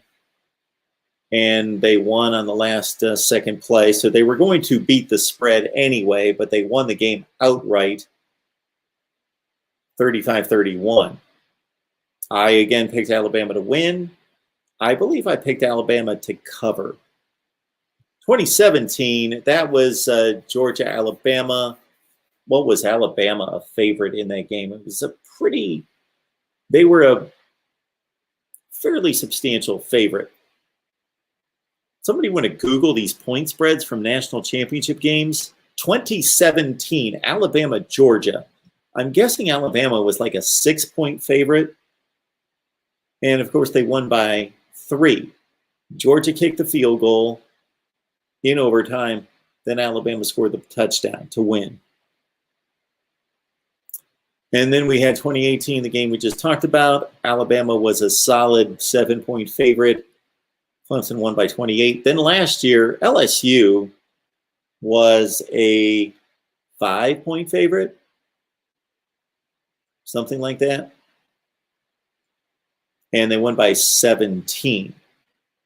So I'd have to go back and look at in terms of picking the games, I've picked all the games except the Alabama win the Clemson win in 2016, Alabama, Clemson. Yeah. So I picked all the games except for one, but against the spread, I'd have to go back and look. James likes the Buckeyes to win by 17. This game won't be close as you think. Everybody is giving Mac Jones way too much credit. Well, he's pretty damn good. I don't know why we wouldn't give him credit. Now, can he contend with a pass rush? Good. I haven't seen too much pressure on Mac Jones. Whoever is on the line, please turn down your sound in the background. Would be great. Mark Rogers, Hey, TV, the Mark. voice of college football. Who's on the line? Hey, Mark. This is Michael from Florida. How are you? Hey, Michael. I'm good. What's going on? Not much. I just tuned in your show. I don't actually have like a national championship question, but I'm just curious if you have any updates on this Dan Mullen search that's going on with the NFL. Have you heard anything there?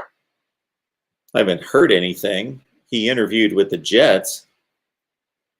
Is that official? He interviewed with the Jets?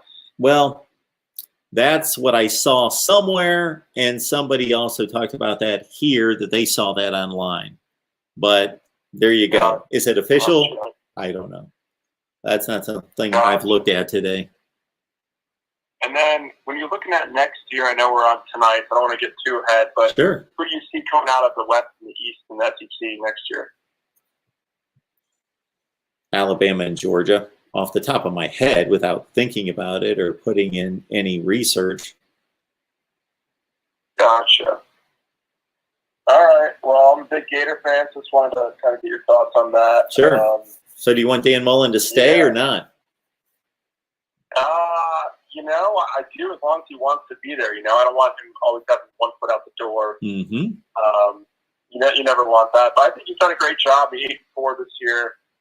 Obviously, the hot start with the slow finish there. But I think he's the guy. He can do it. It'll be interesting next year with the new quarterback. And, you know, Kirby Smart's got it rolling over there. Georgia looks for next year. So, I don't know. You got A&M and Bama in the West, and LSU, and you got Georgia and Florida. I think it's going to be an interesting year.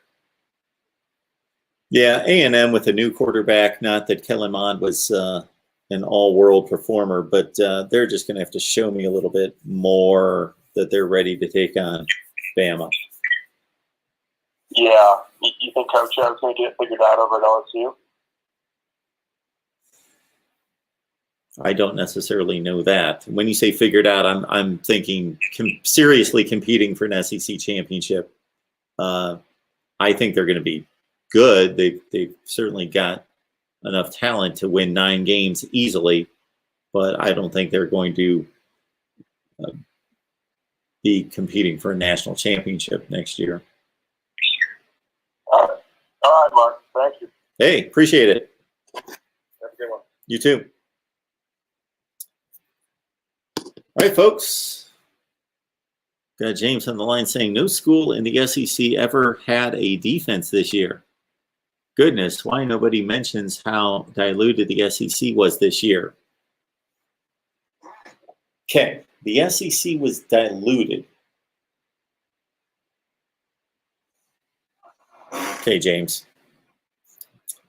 Alabama, until proven otherwise, is the best team in the country. That could be disproven tonight. Could be. But I don't think it's going to be disproven any more than they're the second best team in the nation. So to date, Alabama is the best team playing the best football in the country this year. Okay. Texas A&M's a top 5 to 8 team, and I'm not just talking about rankings. I'm talking about they are. They've shown that. We've got Florida, who, of course, you got to discount the bowl game to a certain extent. Played well, played a top 10 to 15 type season as well. And then, of course, we've got Georgia, and Georgia's a top 5 or 6 team in the nation. I don't see that kind of depth anywhere else. The SEC has it when you talk about depth, like top 30 teams in the country, but also the depth at the top. So you got 4 teams that can't be matched anywhere else. What conference is going to match those 4 teams this year? Alabama, Georgia, Florida, Texas A&M.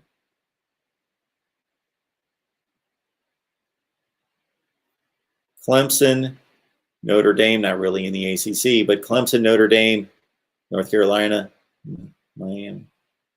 No. Ohio State, Indiana, Northwestern, Wisconsin? No. Actually, despite Wisconsin only finishing one game over 500, I feel the most confident in that foursome versus the SEC foursome than the ACC. In the Big 12, it would be Oklahoma, Iowa State, Texas, West Virginia, TCU. Again, the last two teams on that list, whether it be TCU or West Virginia, Texas, they're not going to hold up week to week against Florida, Georgia.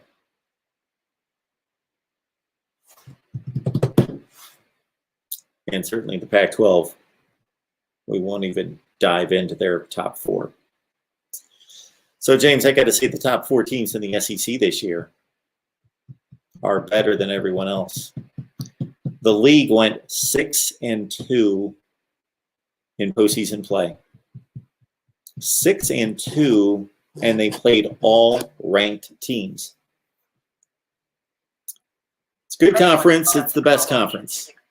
Now, we had little to go on, basically nothing to go on during the season because we had no non-conference games. And so I reiterated that we would have to wait till bowl play to get a gauge, and we got our gauge.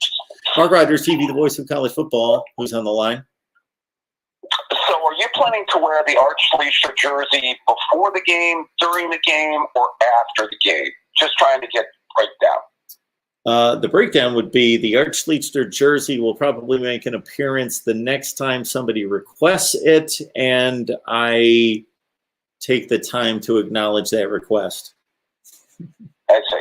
I thought maybe you could clear the mothballs off of it there, Mark, and, I did that a few weeks ago. I know you did.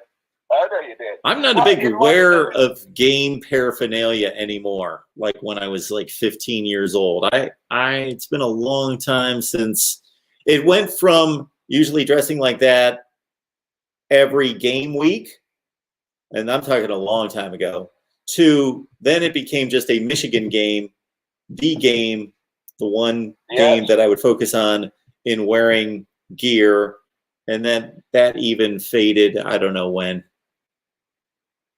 Well, I will be sporting my Ohio State stuff this evening in strong support. I am just so excited, Mark. I think it's going to be a classic tonight. By the way, have you already posted your prediction on Patreon? So I announced during the show tonight, since this is the national championship game and we would be on here for at least 3 hours, that I'm going to announce my prediction right here. I'm going to do that tonight. Okay, you do it tonight. Okay, all right. Well, I will be on bated breath for that one, Mark. So, well, I'm going to make mine right now, if you don't mind. Of course. I am going to go absolute classic.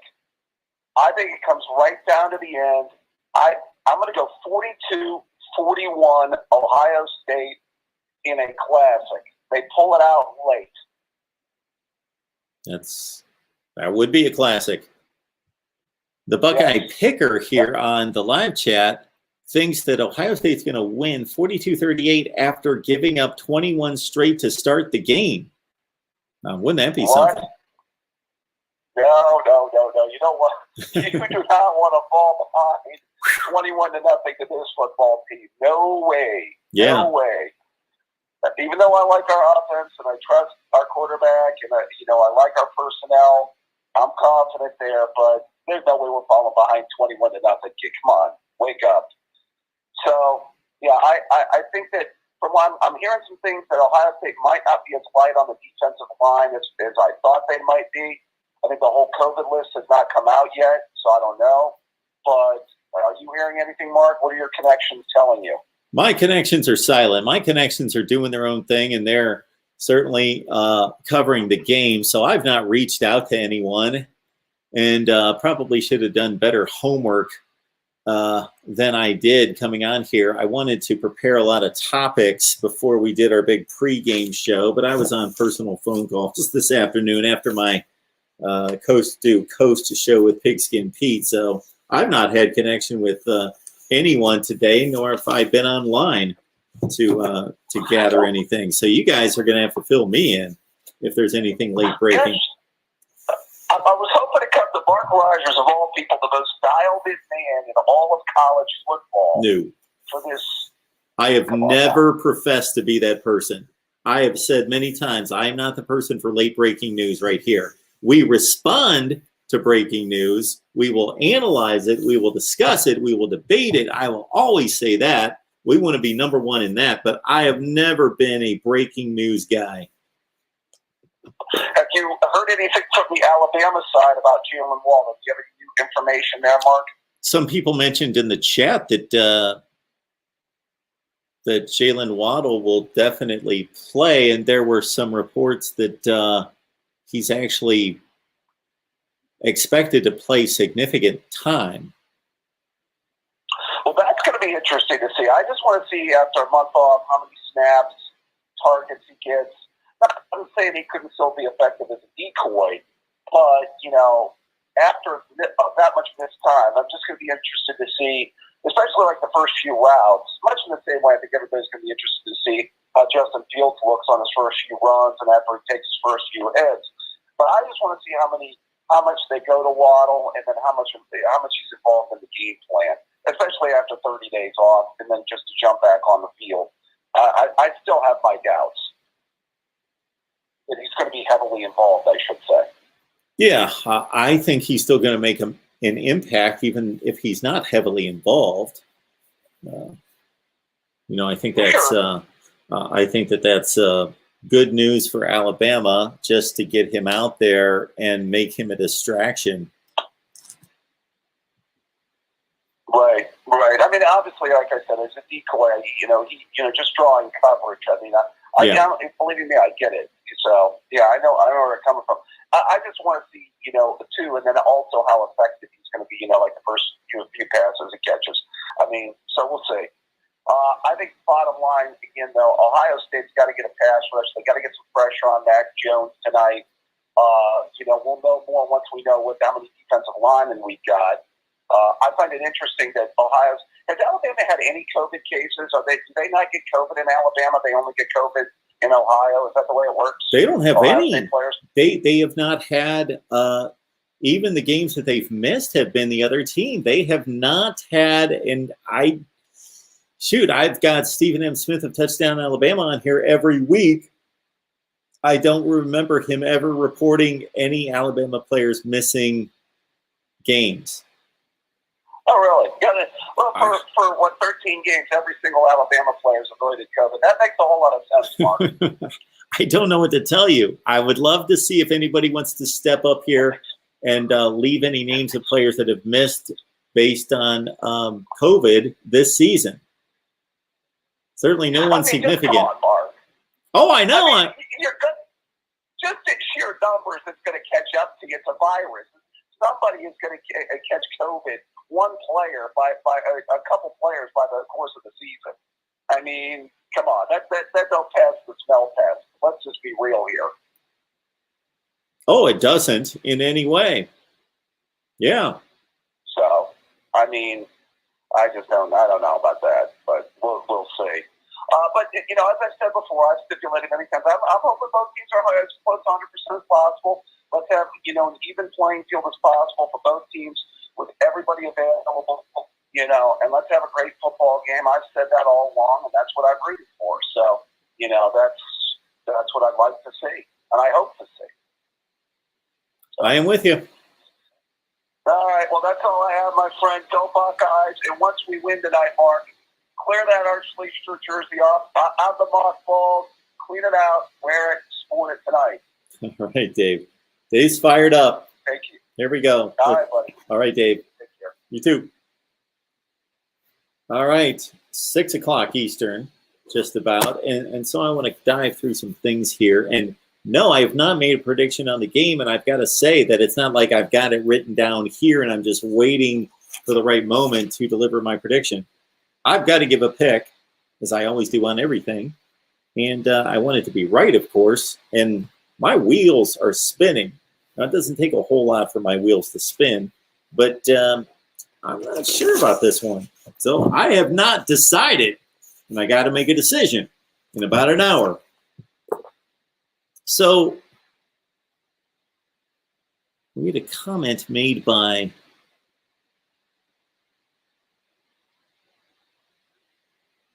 James about SEC depth or lack of depth.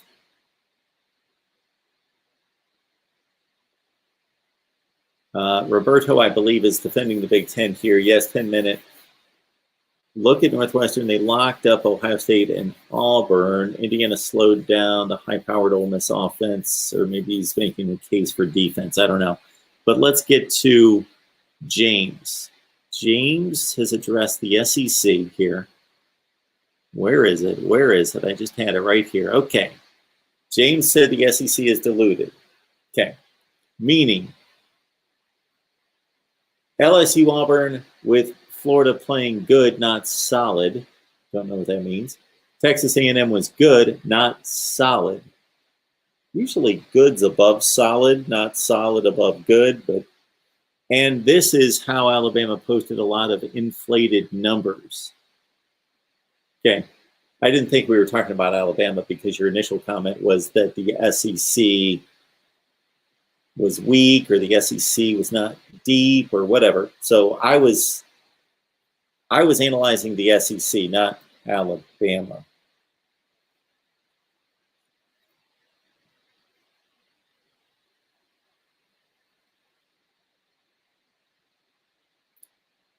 Sorry, Nate. Nate does not want his Irish to be included in the ACC. They're out now. They're done. They've used the ACC. They're done with them. All the 3 seeds have lost the championship game. Well, we've got all of 6 years to go on, Lenny, for one thing. It's only 6 years.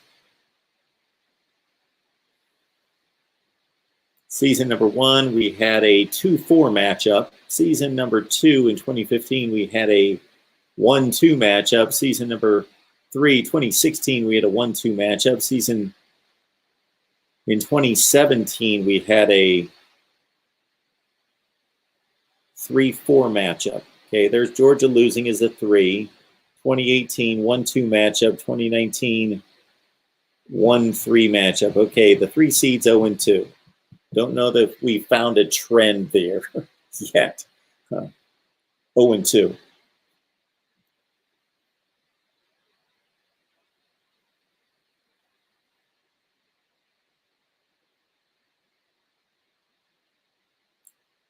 So Humus Hero, Alabama was a 4 seed to win in 2017. Keep that in mind.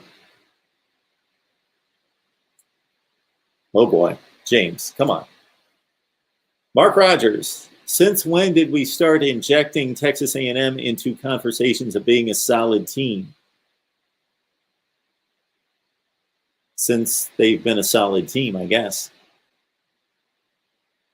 Texas A&M is one of the 6 or 7 best teams in the country, easily.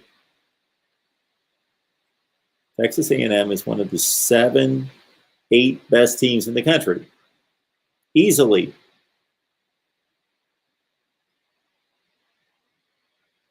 Okay.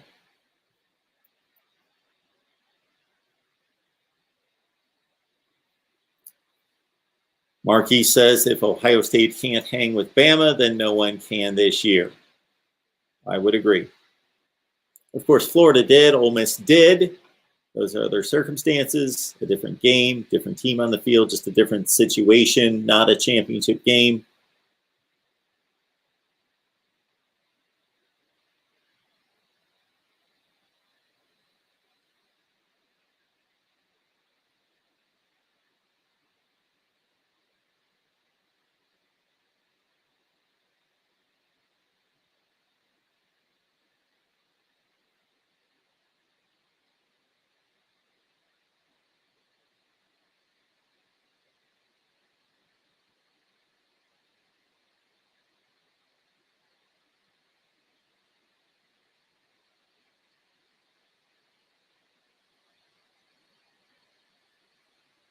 I haven't heard anyone mention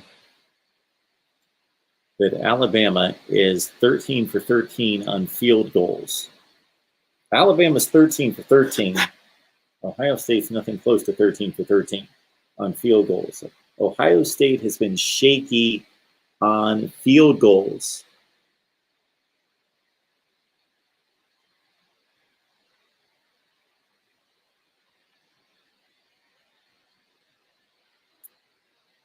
Okay, let's see here. Anyone? Can you guys beat me to the punch? I need to get my laptop. One's down, the other one's on shaky ground. I need to upgrade here. So Ohio State's field goal kicking is probably in the 60% range this year. It's not been stellar. So let's keep that in mind.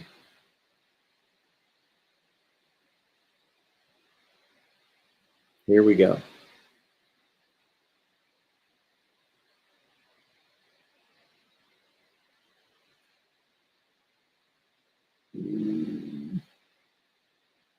Six for 10. Hobbiel's 5 for 7. Demacchio is 1 for 2. So the Alabama kicking game has been perfect, and Ohio State has been somewhat suspect. It's not a huge disparity, but there is a gap there. Mark Rogers TV, the voice of college football. Who's on the line? Hello, Mr. Rogers. How's the neighborhood tonight? Michael, what's going on? Not much. Hey, I just had a question. Everybody keeps saying, well, with the Ohio State thing, yeah, of course you're going to have a lot of Walton and you're going to have German, maybe Master T. On the flip side, they keep saying about Smith and Harris and stuff like that, and with Waddle. But have they forget about Robert Beachy? No, we talked about him. We didn't forget about him. Well, I know, but it seems like some of the people in the chat right now saying he's not going to be a fact. I'm telling you, don't count him outside either. Oh. In the game. Not at all. He's a tremendous player. Mm-hmm. But no, another thing too, I told some people I'll reveal. My score is 41-31, but I'm going to tell them who I revealed, who I picked to win at 7 o'clock. So, anyway, back to saying, how huge is it going to be for the front seven to control? Do you think it's going to be more of it could be an aerial attack line, or do you think it's going to be more of a ground and pound and then open up aerial? On which side? Both sides. I think that both teams are trying to achieve balance. I think that neither team is going to be discouraged running the ball. This is not a situation in which either team will give up on the run.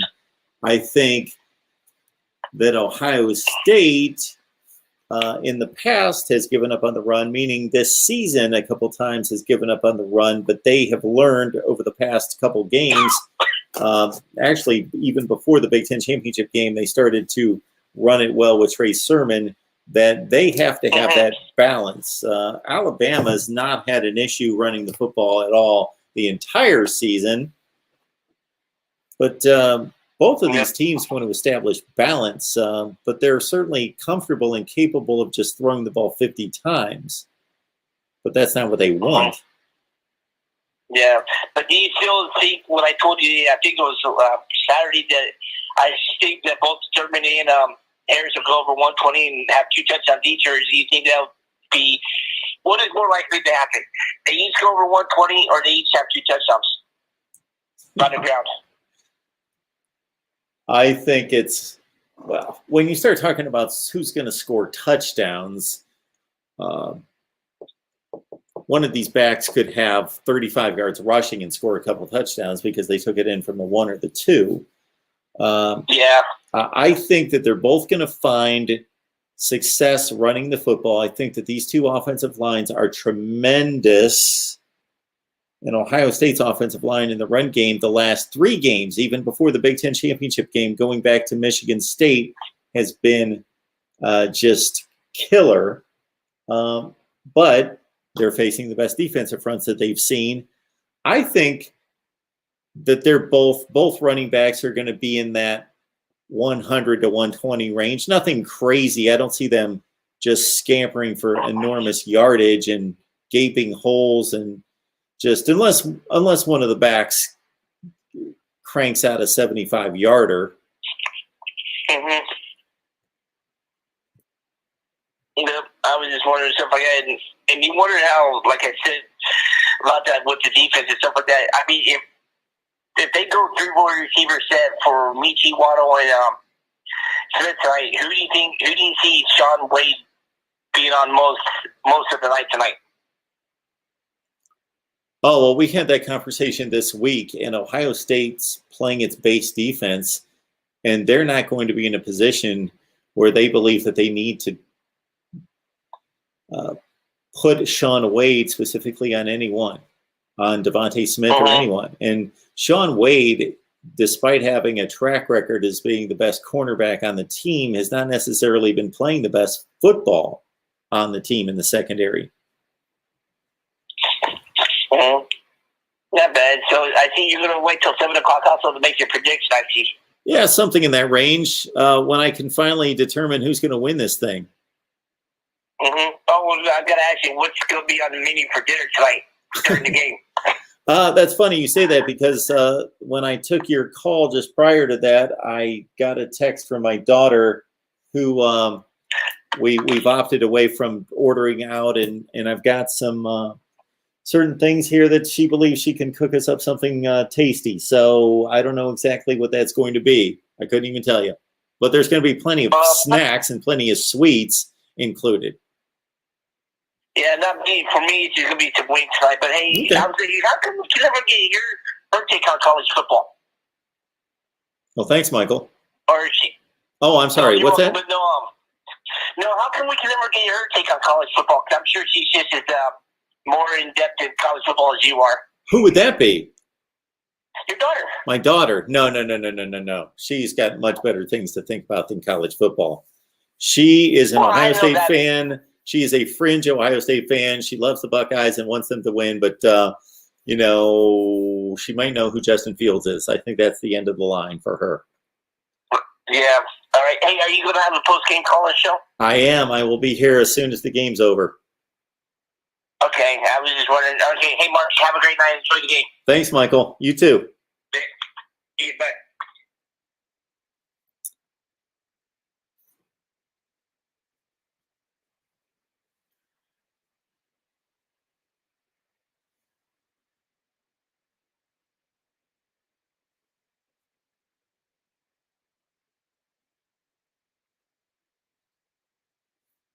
Okay. I may have to make a quick little run while everyone's conversing there in the chat. Mark, will Ohio State be the most physical team Bama's played this year? Texas A&M to me. Oh, Georgia. We got Georgia in the mix. But, man, that Ohio State team that showed up against Clemson, and even the team that played Northwestern, from a physicality standpoint, yes, most physical team Alabama's played this year.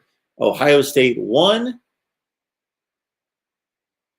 We're just talking about physical, being physical. This particular team, I'm going to say the Georgia team that showed up that night to play Alabama, not the team that we saw crumble against Florida because of bad quarterback play, and then we saw them play a decent game against Cincinnati. But the Georgia team that showed up against Alabama that night in Tuscaloosa and was within 27-24 with about 8 minutes left in the game, I'm going to say that Georgia team would be the second most physical team Alabama's played this year, and then we'll go with Texas A&M number 3. I don't even know, despite their success, that Florida was next, but probably by default they would have to be next because Florida and Ole Miss's offense gave Alabama the best run for their money on defense. All right. I'm going to run for a split second, folks. We got 193 on the line. Don't go away. Be here 10 seconds from now. Cheryl's going to tap dance in the live chat.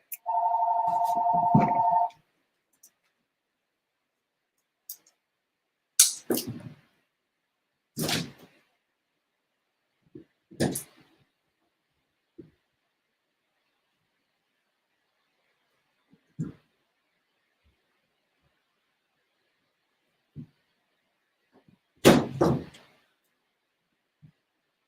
think I was pretty close to 10 seconds, huh? I believe so. We appreciate everyone who's here. Great show from all of you. Let's keep it going. 860-325-3687. I will deliver, and I know Uncle Lou is possibly in the live chat. He was earlier, and he is so much looking forward to my top 25 that actually makes sense. So unlike others who just kind of pick teams out of the air and jot them down and say, yeah, they're pretty good. They're a little bit better. They're pretty good. Oh, they beat that one team that was pretty good. This actually makes sense. It's actually thought out. There are actual comparisons that are made, like on a spreadsheet. At least that spreadsheet exists in my mind, and I write things down and figure out, okay, they beat, and we go through it and actually deliver a top 25 that actually makes sense. And that starts with the first game of the season. It runs all the way through to the last game of the season.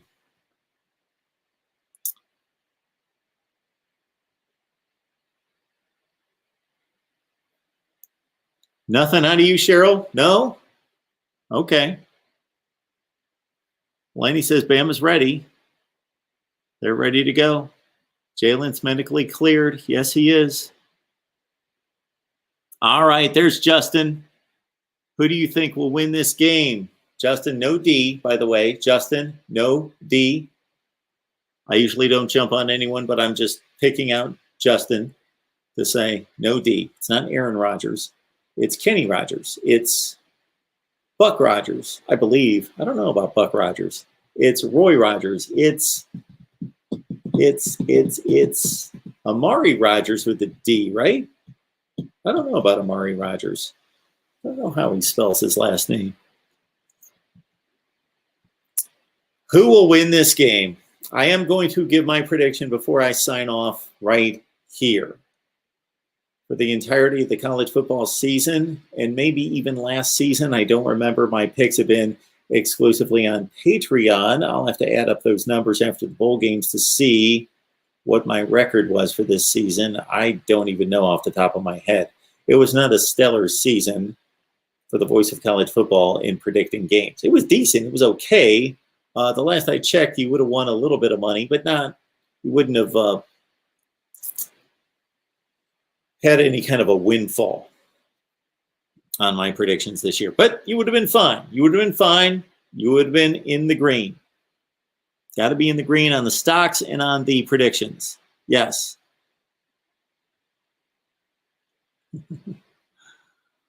Justin, hope you're with me. No big deal. Don't care. It's good. You're all good. All right. JG likes Bama big, 56-31. That looks ugly. Alabama football fan, Roll Tide, says, smash the like button. Thank you so much, Alabama football fan, Roll Tide. I can always count on you to remind everyone to hit that like button.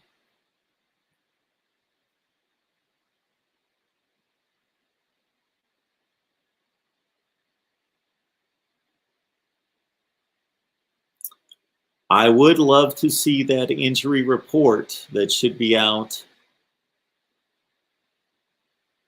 very soon.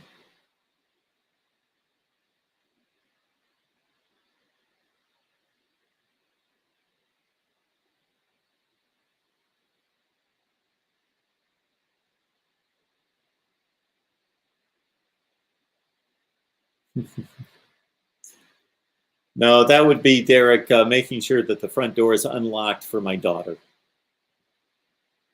She's got a key, but the key's never available. You know that. That's the deal. Yeah. Michael, thank you. 194 on the stream. And when there's 194 on the stream, you know what that means? That means we've had probably 1,000 people watch this already. At some point, we have had about 1,000 people go through this stream and 82 likes. I say this all the time. Even if you don't agree with me, even if you don't agree with my analysis, I would think that you would enjoy all the information, the insight, the beat writers we bring on here just in the last few days, and to be posted tomorrow, some of this. But over the last week, we have covered, of course, Ohio State and Alabama, but North Carolina, Texas A&M, Auburn, Florida, Kentucky, LSU, Oklahoma, Nebraska, Michigan, Miami, Florida State, Notre Dame,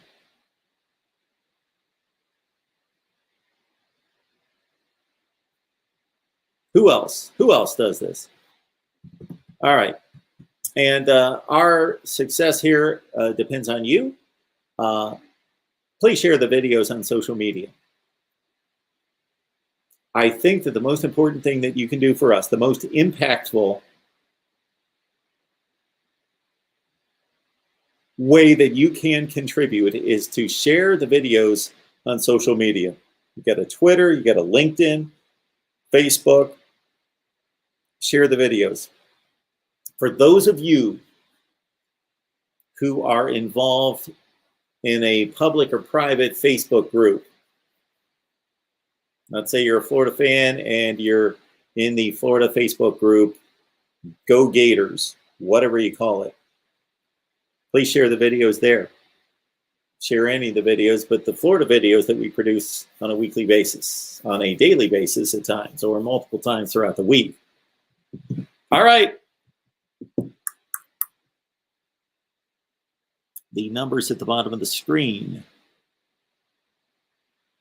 There you go, Shanktopotamus. There you go, buddy. I have not given that thing up. It's $10 a month. OSU Buckeyes 14. Ohio State had 20 players with COVID. Not sure about, well, that was Maryland, I guess, during that week.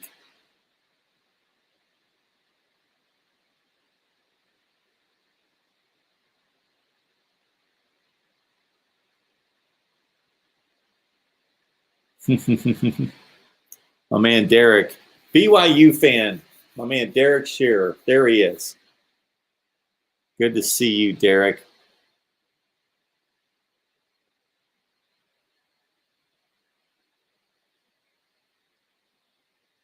Rick likes Alabama 42-38. That seems to be a popular score.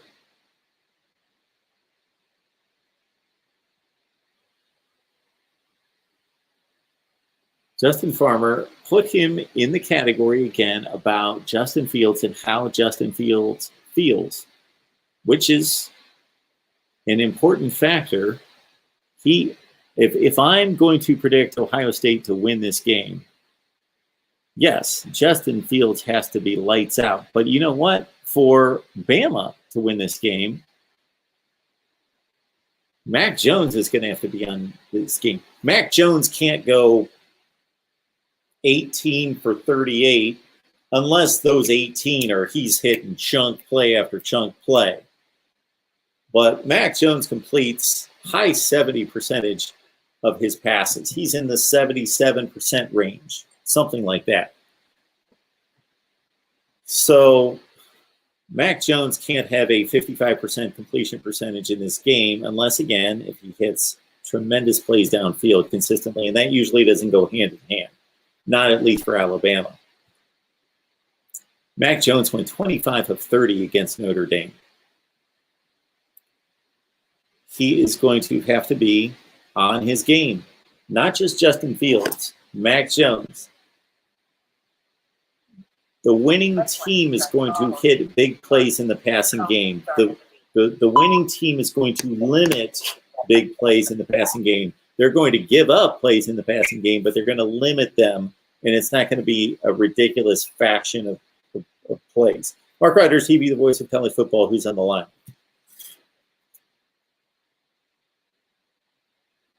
Hello? Hello? Yeah, who's on the line? Gloria.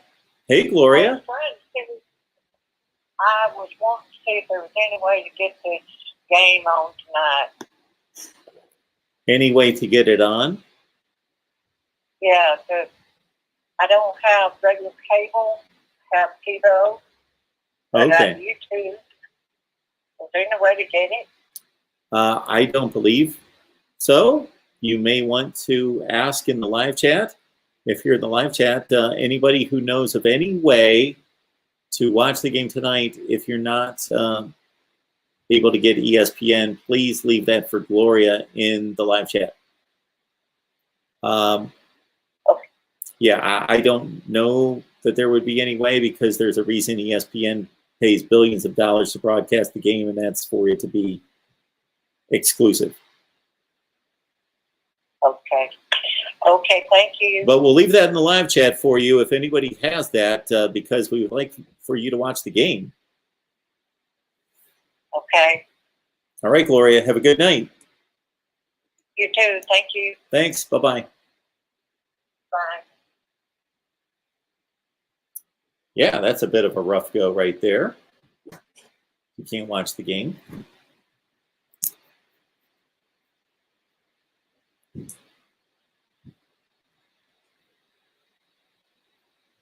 We've got Humus Hero with quite the score prediction there of Ohio State 84, Alabama 6.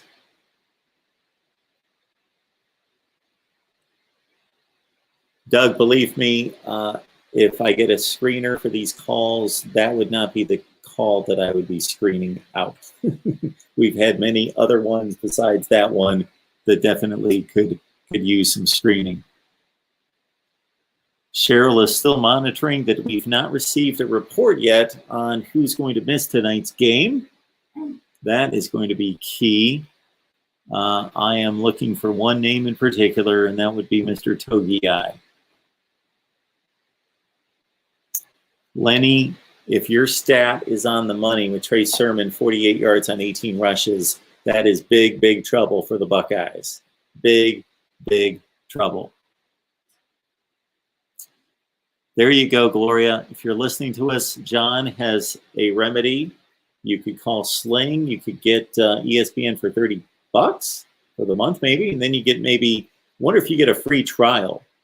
Maybe if you can get a free trial, I don't know if that's possible, and then you could turn around and cancel tomorrow. Yeah, we need Vinay to jump in here.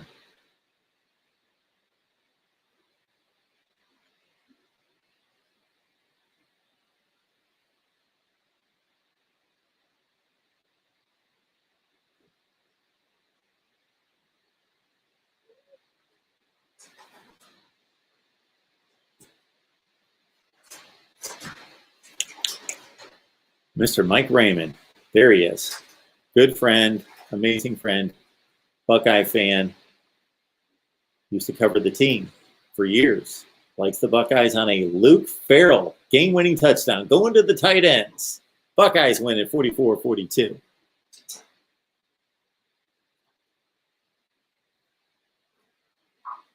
Rick is asking my number one team heading into the 2021 college football season. Well, I will say this, Rick, that again, early tomorrow, I'm going to release the final top 25 that actually makes sense.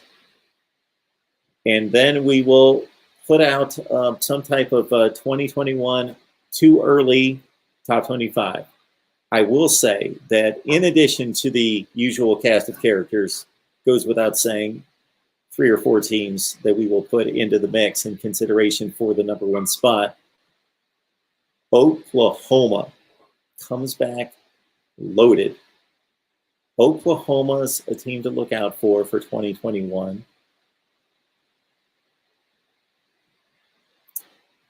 In the Big Ten, nobody is really catching my eye necessarily as being that elevated, that much of a potential elevation to that stratosphere. So I don't know that that's going to happen of anyone jumping up in the Big Ten. There we go. We've got the report coming in. Appreciate that coming in from Mark Clayman, saying that Togiai and Tyreek Johnson officially out for the Big Ten via the report coming from the Big Ten Network.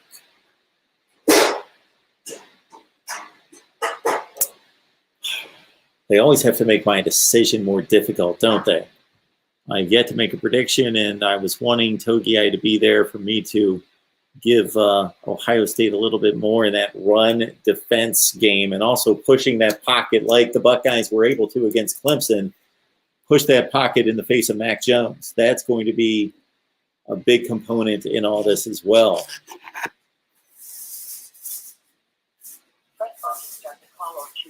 The call will start at the beat. Mark Rogers TV, the voice of college football. Who's on the line? Oh, yeah. Good morning, Mark Rogers, the voice of college football. But this is Uncle Lou here, though. I can help you with your predictions, sir. You ready? You got something to write with? Hey, hang on. I want to get this right. I want to make sure I don't miss this, because this is coming from Uncle Lou, and this is going to be exactly the score of the game. Whoa. Hey, okay. Yeah. Gotcha. I'm ready. All right. Take Alabama -8. Okay. Take under 75. And take Alabama in the first quarter -0.5 point. Free money. Got it. Get that? Man, looks like Ohio State's going to have a big night tonight. What? Looks like Ohio State's going to have a big night tonight, huh? Oh, you think I'm going to get them all wrong? I want Justin Fields to go 40 for 40 with 6 touchdowns, but I want Alabama to win by 1 point or so, or whatever. You know what I mean? I can't have Justin Fields winning, because then I got to hear about it. I don't need that aggravation. I can't be bothered with that. I hear about it all the time as it is. Can you imagine if I have to sit there and watch Justin Fields hoist a national title trophy as a Georgia fan? My life is miserable enough. I've been a Georgia fan for 40 years. I don't deserve to have to watch it. What am I supposed to do? And I'm Team Justin Fields. I've been on Team Justin Fields since he was a junior in high school. What am I going to do? If Justin Fields always had national title trophy, Mark Rogers, voice of college football, I'll never hear the end of it. I might have to delete my YouTube. The only thing I latched onto all that, I love hearing the rant, but Luke, come on. That's the one cross you have to bear in life. The rest of the life is charmed. It's a charmed life for Uncle Lou. Mark, you have no idea. The number of crosses I bear, I'm a walking cemetery. Anyway. I'm hoping for a good game. I hate to hear that just now about those 2 Ohio State guys. Is that the only 2 significant players? I believe so, and they're pretty significant. Togiai is an excellent D tackle, really good. Yeah, and this is a reminder to me, Uncle Lou, that I'm going to rope you back on here to talk football here real soon. Yeah, anytime. Just you let me know. Now, what's the real quick, and then I'll let you go. I'm assuming Nick Saban hasn't said anything about Jalen Waddle. I mean, is he really going to play? I believe he's going to play. He said earlier in the week that he was medically cleared to play, and that it was up to the young man himself, Jalen Waddle, to determine how much. Did you know that JT Daniels was medically cleared to play after week 1? Well, yeah, this is true. But Nick Saban's not nearly as dumb when it comes to personnel decisions. Is that what you're saying? Well, what I'm thinking of right now is I know you're going to save me from going over to your channel to check out your post-Cincinnati game recap, but I'll do that, and I'll throw you a like, just not that you need it from me, but I want to know your take on that miracle that you guys pulled off in the last few seconds against Cincy. Miracle? That was a great win. It was a great win. It was a good ball game. You know what? I have credibility in this matter. I had Cincinnati ranked 6th in my top 10 poll in week 2. And people tried to laugh me off the internet. I've been really high on Luke Fickell and Cincinnati since last year. So it was no surprise to me that Cincinnati ended up being a real good team. And let's be real, they had more All-Americans than Georgia. Their defense is legit. All the arguments about their schedule, I completely get that. But they're a legitimate top 10 team. I mean, I would have liked to have seen Georgia beat them, where I didn't have to have a stroke 9 or 10 different times. But I'm not embarrassed or ashamed that we beat Cincinnati on a field goal at all. They're a really good team. Your team got caught in a situation, and you well know this, that they can't win in that situation. There's nothing that Georgia can do to look good in that situation. Yeah, you beat them by 40, and they say, well, that's what you're supposed to do. And then if you lose, you never hear the end of it. So, but I was happy to get out of there with a win. They're a really good team, no doubt about it. So if Cincinnati can come back, whenever you have me on, one other thing for you, just I was doing a little research on this one. Cincinnati, if they can, I haven't looked into their personnel in regards to who's coming back. But if they can bring back nearly as good a team, they go to Notre Dame and Indiana next year. Yeah. But you know what's really hurting them, and it really hurt them this year because of COVID. They couldn't play any big time non-con games until the Peach Bowl. But what's really hurting them, and I know you can't compare a team from one year to another. I get that. But when it's a COVID year and you don't have anything else to go off of, Ohio State beat them 42-0 last year. That hurt them this year. They would have been ranked a little higher had they not got road graded by. That was the last decent team they played was Ohio State, and they lost 42-0. Yep. And I know it was a different team, a different year. I get all that, but you can't make human beings just pretend they didn't see something when it comes to these polls and these rankings. I mean, they can say all day long, "Oh, this is based on this year only." I mean, we know that's not true. So that's why it's the same teams in the top 10 every year. But man, I can't wait till we can have a longer conversation. But boy, do I have some things to say about your hero, Dan Mullen.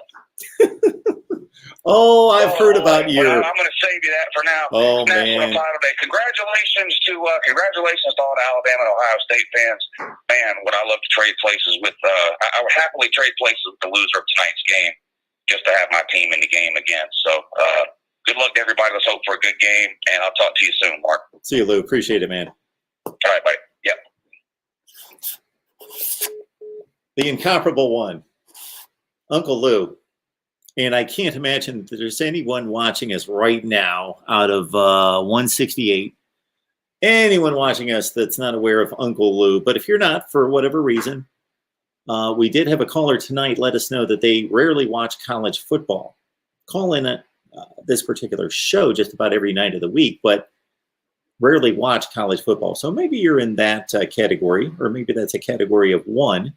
But if you're unaware of Uncle Lou, which again, I'm guessing none of you are, check out his channel. It's very much like mine. It's almost a carbon copy, but you still might just want to check it out nonetheless. No, it's a great watch. Absolutely. So we'll have Lou on here soon to kick it around. All right. Yeah, I've got to make a prediction before we head off the air here. I've been pressed. And of course, Michael Hogue called in to let everyone know that his prediction is dropping at 7 p.m. Eastern time as well.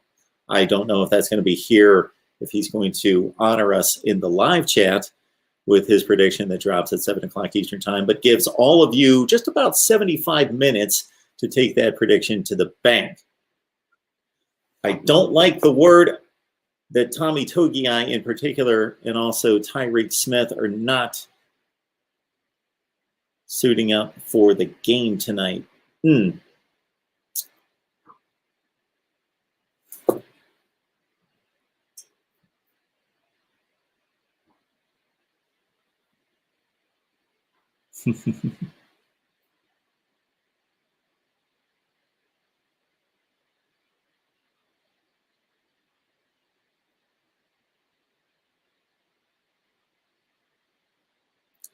Renee says, Mark, still not confirmed. Tony said to wait. All right. I should not put myself in a position in which I'm waiting on the Tommy Togiai injury report to make my prediction on this game. I think for those of you who know who I root for, that you're probably understanding that I'm not pulling the trigger for one particular reason. That I might be leaning one way, my head might be leaning one way, and the heart might be most definitely leaning the other direction. And last week, I went with my head, and you know what? I was dead wrong. And that's rarely happened. Doug, appreciate the comment there. Mark, love the channel, but don't hold back so much. Let your opinions flow. Make people hear your true opinions. Time to predict. Oh, okay. I thought you were talking about on a regular basis. So understand that, yeah, I'm not that tight-lipped. I don't think it would be too wise or too beneficial to have a YouTube channel and talk college football and be afraid to voice your opinion. So I will voice my opinion. Certainly, I'm not shy about that. If I don't have a strong opinion about something, it's because I'm basically saying there's not a strong way to lean one way or the other, and I present both sides. But yeah, the strong opinion's there. The reason I've not made the prediction is I might as well wait until the end of the show to make the prediction. Number one, Doug, good programming. Number two would be that I might be not sure on who I'm going to predict because I'm not. So yeah, Doug, thanks for the comment there. And yeah, the predictions are made here typically on Patreon, but I'm going to divulge this one right here. Cheryl let us know a while ago that the availability report has yet to be released, but it was about 30 minutes away. Justin, I had somebody comment to me just in the last few hours about doing NFL live streams. I love the NFL. Love the NFL. I used to be knowledgeable about the NFL. I used to keep up with it. I used to know all the rosters, all the players, all the stats, all the transactions. I used to really keep up with the NFL. Now it's just on. I just watch for a few hours on Sunday afternoon. I don't keep up with the rosters and the stats and the transactions, and I just don't have the time nor the interest anymore. But I've been encouraged to do some NFL live streams. But I would want to do them in a now. If I did them now, we would maybe come on here Sunday night, and I would just kick around my opinion or my thoughts on what I'd seen, and let all of you just comment. And we would just not necessarily present it as something that, oh, I'm giving you my educated opinion and informed opinion on this.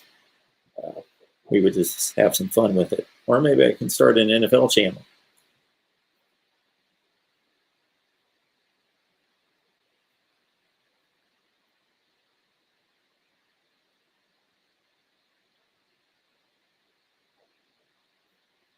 Doug, you're going back a ways. Don Shula.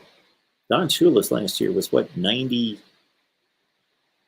I believe it was 95.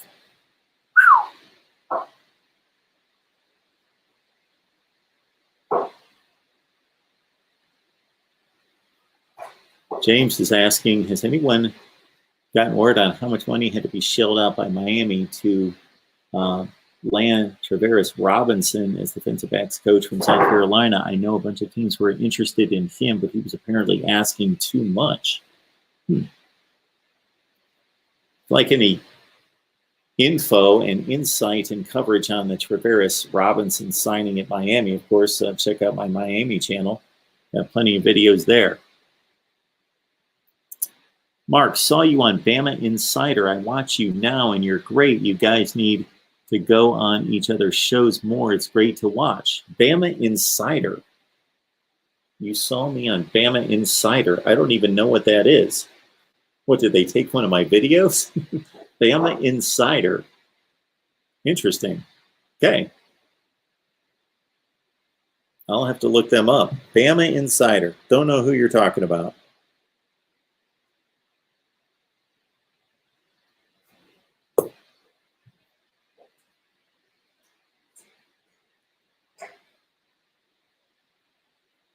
Hey, Shankopotamus, I'm all with Uncle Lou in forcing players to play bowl games. I don't think it can be done, and I don't have any viable way in a free country to make it happen, but I would love if it did.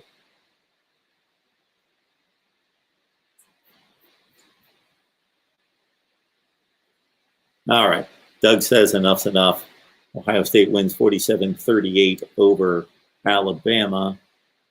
We got our guy, Roger Smith, who's on here all the time. Appreciate that, Roger. He believes Smith and Togiai are out. That seems to be the consensus.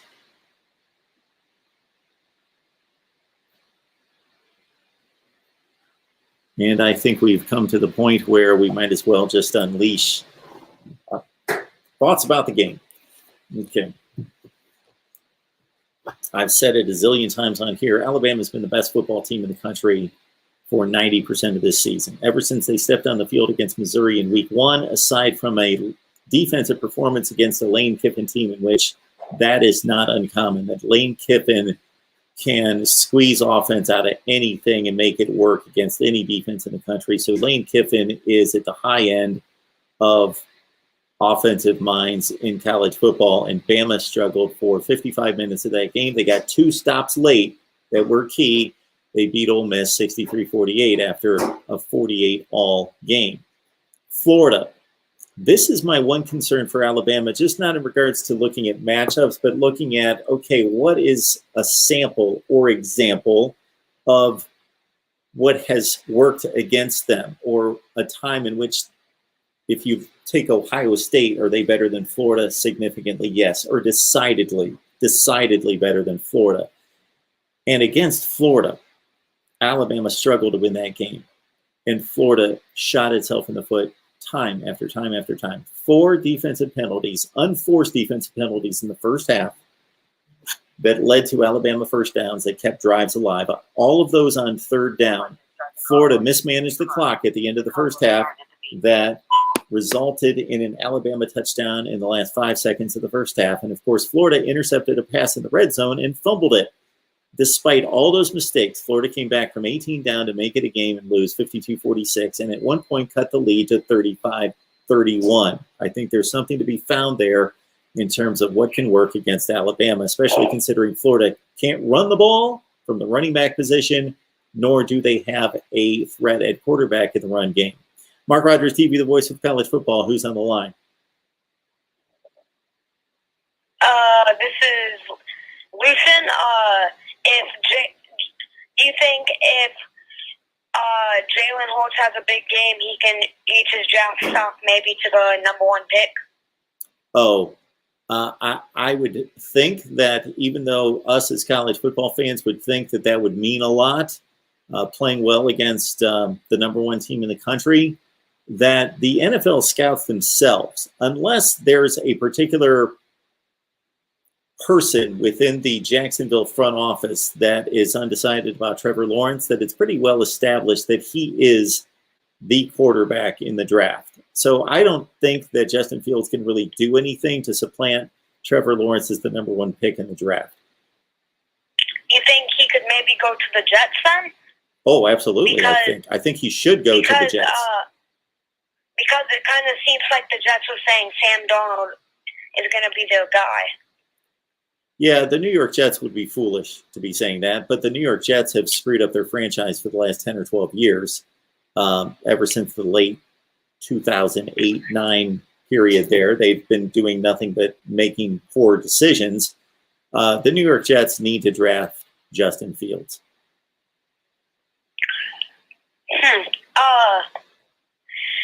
I think right now, if, let's say Trevor Lawrence stays another season for, because why not? I know he declared and stuff for the draft, but let's just say he doesn't.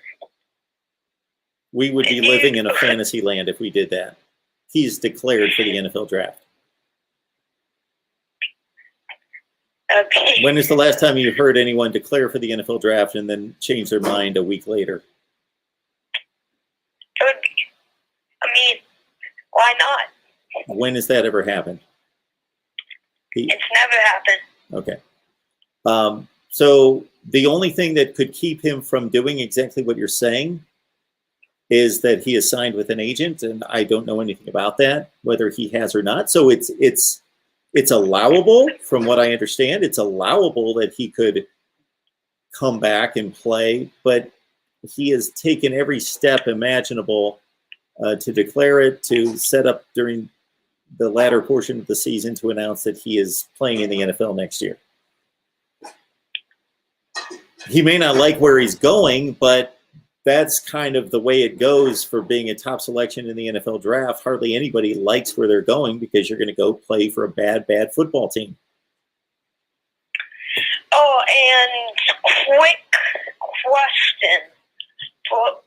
Do you think this game matters whatsoever to NFL draft prospects that are major, like Devontae Smith or Mac Jones? Yes, I do.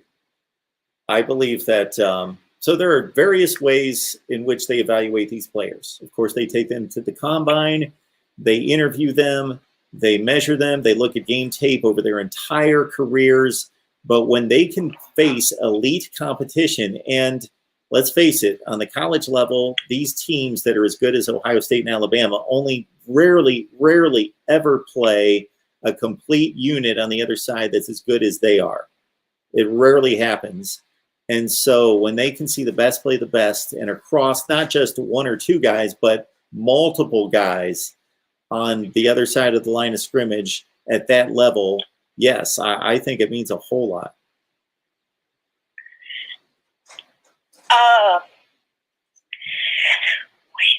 What I got for you?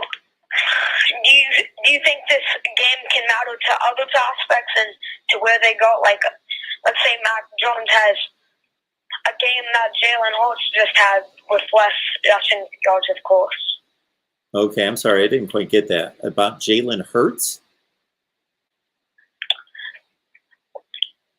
You think this game matters for players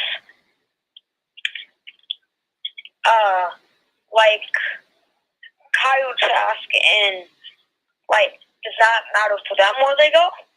Are you talking about the game that he played in the Cotton Bowl? No, do you think this game matters to other people's draft stock that are not playing in this game? Well, no. If you're not playing, they can't evaluate your play. Now, do other selections in the NFL draft determine and affect other draft picks? Of course. If the Cincinnati Bengals are looking to select a particular player, but then they opt to select another player, then that first player that they were going to select could drop another 20 slots in the draft. Yes, it's a shell game. It's a domino effect of what could happen with players being selected. But if you're not playing tonight, you can't be evaluated. So it doesn't impact the evaluation of any player that's not playing tonight, but it could impact their destination. Sure. Do you think the combine will happen this year? It's an interesting question, but there's nothing to let us to indicate that it won't. The NFL has gone full force on this. They haven't missed a game.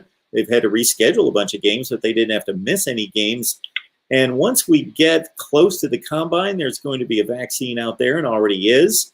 And I would think that the NFL would have not first dibs, but they would be a power player to get any kind of vaccination first and foremost. And secondly, there's nothing going on at the combine that would be any different than them holding NFL games right now. So sure, I would expect the combine to take place. I can't guarantee that.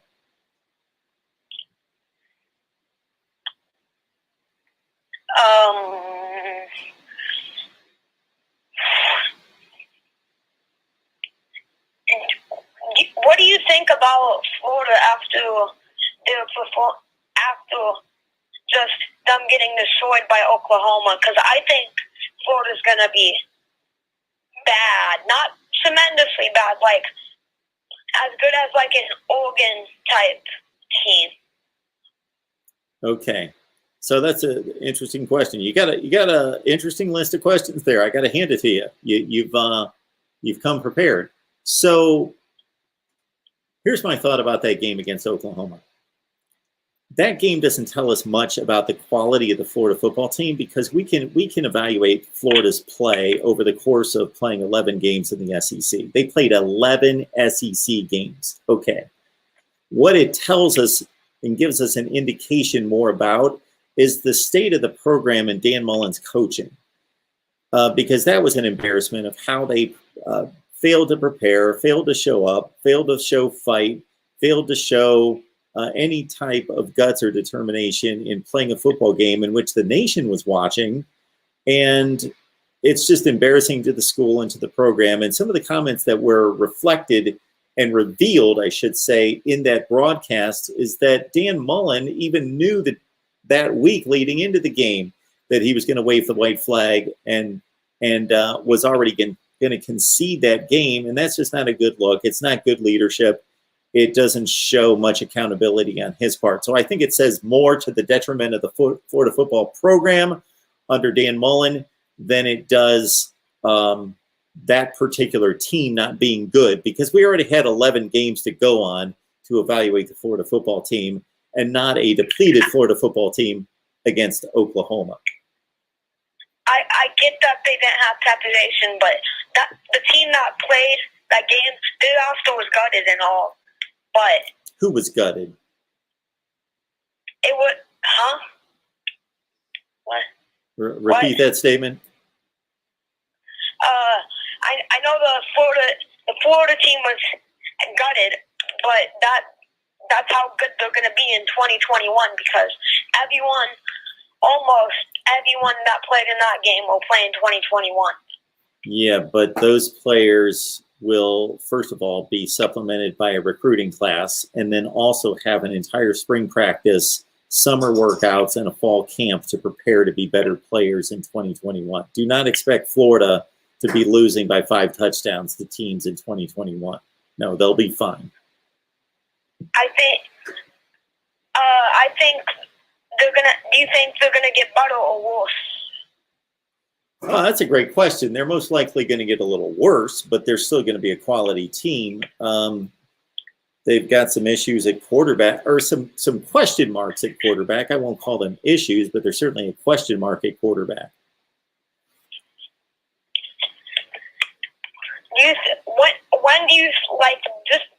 What team and when do you think there's going to be a non-Power 5 moving up? Because I can't see that happening anytime soon. Moving up? I don't.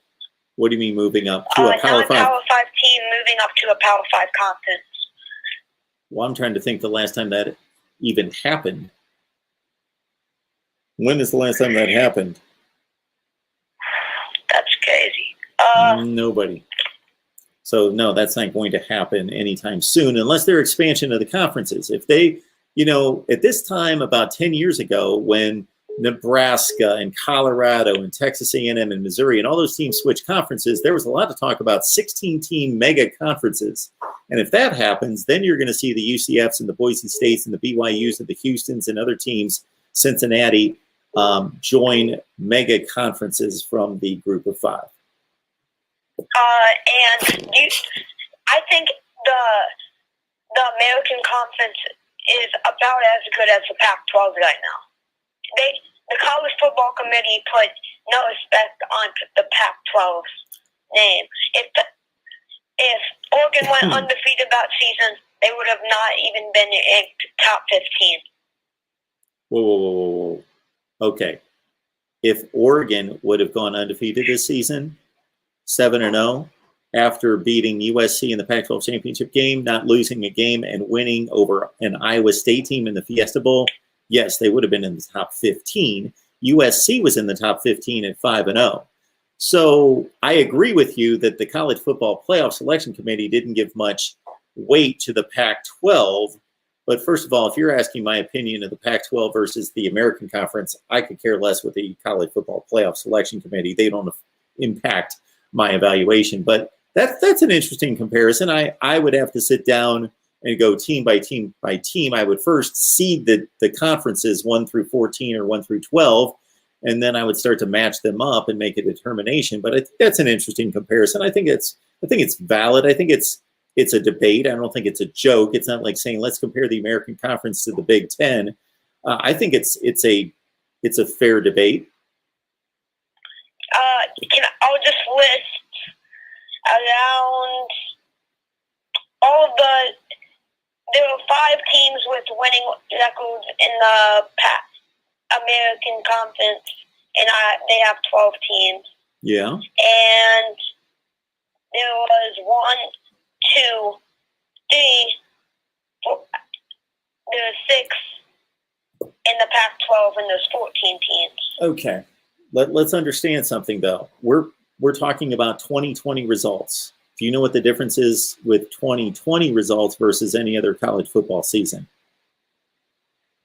Less games, less things to compare. Okay. In addition to that, more specifically, nobody played anybody outside their own conference. So we got nothing else to go on. So like if you were going to make an evaluation of the Big Ten, I would ask you, okay, what was the Big Ten's composite record? And you know what the answer is. I don't have to add it up. It's 500 because they only played each other during the regular season. They never played any non-conference games. So we have less to go on in 2020 than at any other time. So the Pac-12, except for coming out and playing a Fiesta Bowl game and the Alamo Bowl, all we had were 2 postseason games in which the conference did not look good, to your point, but still it was only 2 games. They only played each other. All right, I better move on to these other calls, and we don't have too much time, but I appreciate the call. Press 1 to start the call, or 2. The call will start at the beep. Mark Rogers TV, the voice of college football. Who's on the line? Hi, Mark. It's Brandon. Hey, Brandon. What's going on? So I'm a big Clemson Tiger fan. So I do not like Ohio State at all. But with that being said, I think Ohio State's going to win the game. Now, I don't know if you've been paying attention to the money line, but it's raising a little bit. It's going up to 9, a 9-point favorite. Yeah. I wonder if that has anything to do with the COVID.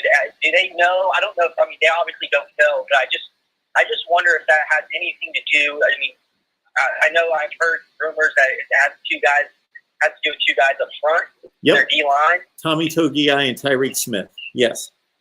Now, if they lose both of those guys, I don't think they're going to win the game. I really think that Ohio State will control the line of scrimmage. They have the best offensive line, I think, in the country. I think the duo with Chris Olave and Garrett Wilson is very dynamic. I don't know. I wonder if Surtain is going to guard Olave or Surtain's going to go over to Garrett Wilson. But either, I mean, one of those guys are going to have a big game. And Trey Sermon is running. He looks like one of the best running backs in the country right now. And I mean, no one would have said that a couple of weeks ago. And then I think. Not a lot of people talk about this, but Ryan Day, in my personal opinion, is the best in-game play caller in the country. So I think they have so many advantages on the offensive line with their running game, and then with their passing game as well. The only thing that I would say, if I'm their defensive coordinator, Ohio State defensive coordinator, I would love to put Sean Wade back at nickel. I don't think he really is comfortable on the outside. So I would personally put him back in the nickel, and then put those other 2. You can kind of flip-flop from there. But the only thing I will say is that secondary of Ohio State kind of scares me a little bit. Oh, it should scare you. It scares me, or I'd pick Ohio State to win for sure. Well, not for sure, but you know what I mean. I would be more confident, much more confident in the pick. And what you're saying about Sean Wade, I'm going to latch on to that comment because I think that's completely on point. But that decision and that switchback should have been made a long time ago. They saw that he was not a perimeter player weeks ago, games ago. Right. Yeah, no, you're right. I agree. Coriel Powell, he was kind of cooking him. But what else was I going to say? That's another thing. I think Justin Fields is he kind of reminds me of Deshaun Watson. he loves the spotlight. I don't know if I trust Mac Jones. I really do think that Ohio State is going to want. I think they want to put the game in Mac Jones' hands. I really think they're going to try and stop the run and make them pass. Which I know that sounds crazy, but this is a big game, and not everyone is suited for this. So I'm kind of interested to see Mac Jones in this kind of atmosphere, this kind of stage. Well, I can't answer that question. The only thing I can say is Mac Jones hasn't given me any reason not to believe that he can step up on a big stage. He just played an SEC championship game. That's a pretty big stage and played well. The playoff, obviously, there wasn't a whole lot that was in question. The running game carried him, and he had a tremendous game, 25 for 30 in the playoff game. But, they jump out 21-0, and it's all good. And they were on top of Florida. Even though they got threatened a couple times in that game, they were always in the driver's seat. Yeah, it would be interesting to see, to your point, not just the big stage, but if they're losing by 10 points in the third quarter, how he responds to that. Right. And that's another thing. I think if Justin Fields was fully healthy and he could, you know that they were going to try and run him, I don't think he's going to run it at all tonight. But I think that's big.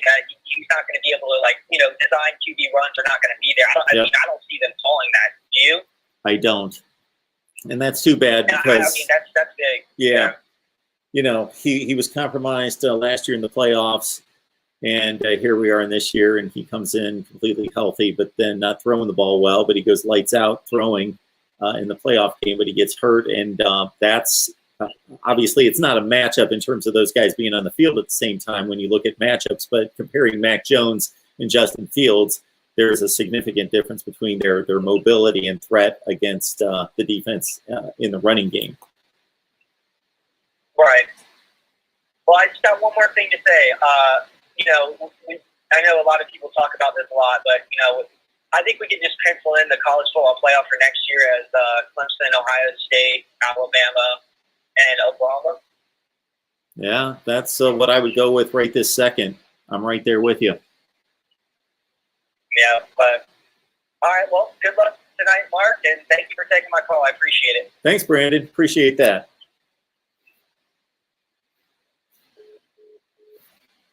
We have hit the 7 o'clock hour here, Eastern time zone. Appreciate all the big super chats coming in here just in the last few minutes. E. Duff, Taco Nation, Eric Davis, thank you so much for those. I'm going to try to catch up with and read those on screen. If I can find them, we've got this one coming in from I Can Sell You. Thank you so much there. Couldn't agree more, Mark. You have helped us all deal with the COVID-19 football season. Thank you so much. With outstanding college football coverage, keep up the great work. I have Ohio State winning by more than you think. More than 50? Really? Okay, 52-0, I guess. I Can Sell You. Thank you so much for that contribution. Thank you so much for the super chat and the kind words right there. It is more appreciated than you know. I want to catch up to a couple more comments that were here before we sign off, and I guess I got to give a prediction, right? And shoot. We got Eric Davis on the line here. Thank you so much. Guess you missed my super chat question. It's all good. Glad to finally support your channel with my first donations. Life is good. Eric, I apologize for missing that. What you need to do is maybe just send that straight to, where am I going to find it? Leave it in the comment section of the video, or you can always throw it my way at MarkRogersTV at Gmail, MarkRogersTV at Gmail. And just because I said that doesn't mean I want 52 questions from different people to my email. That's why we're here. But Eric Davis here, I'm assuming not the Eric Davis of Cincinnati Red fame, commenting right here about his super chat contribution. So thank you so much for that. Again, we had Taco Nation chime in with a super chat. Let's see if I can find that. Shoot, I had it posted a minute ago. And Taco Nation, I believe you understand that I had it posted.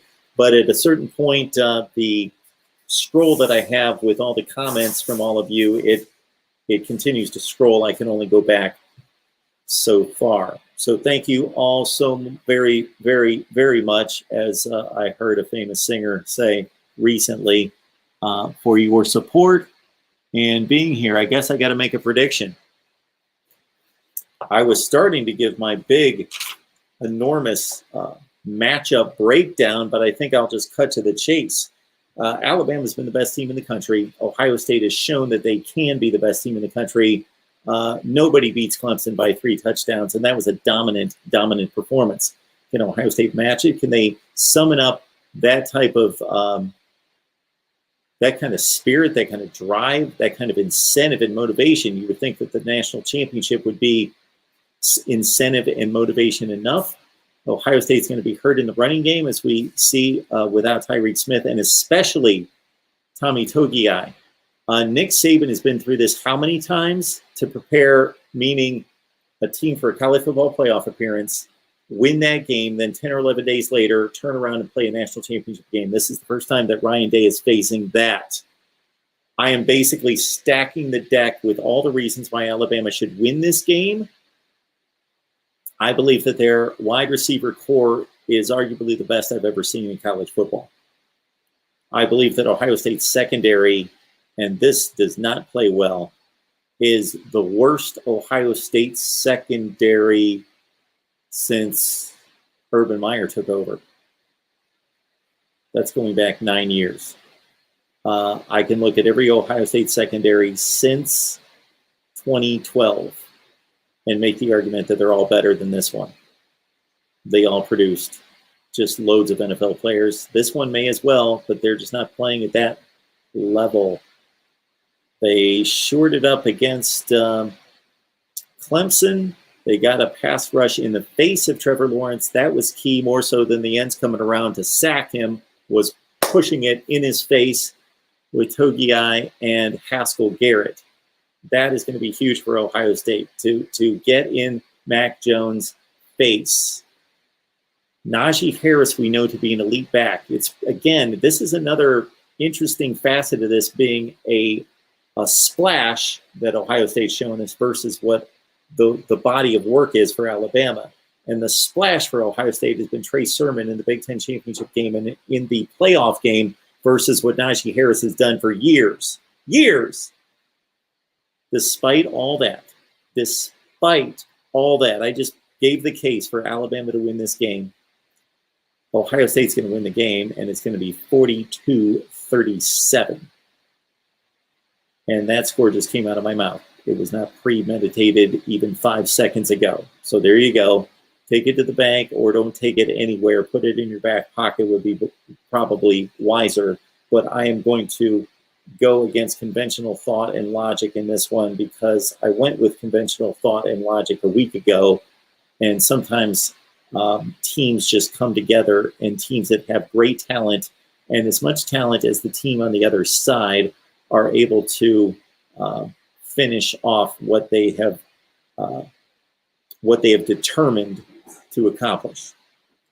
All right, everyone, I'm going to be back here after the ball game to take your calls, and hope to have a great game for all of us to watch and witness and talk about after the game right here at Mark Rogers TV, the voice of college football. We will be on the line again directly after the game to take your comments and questions and your calls as well.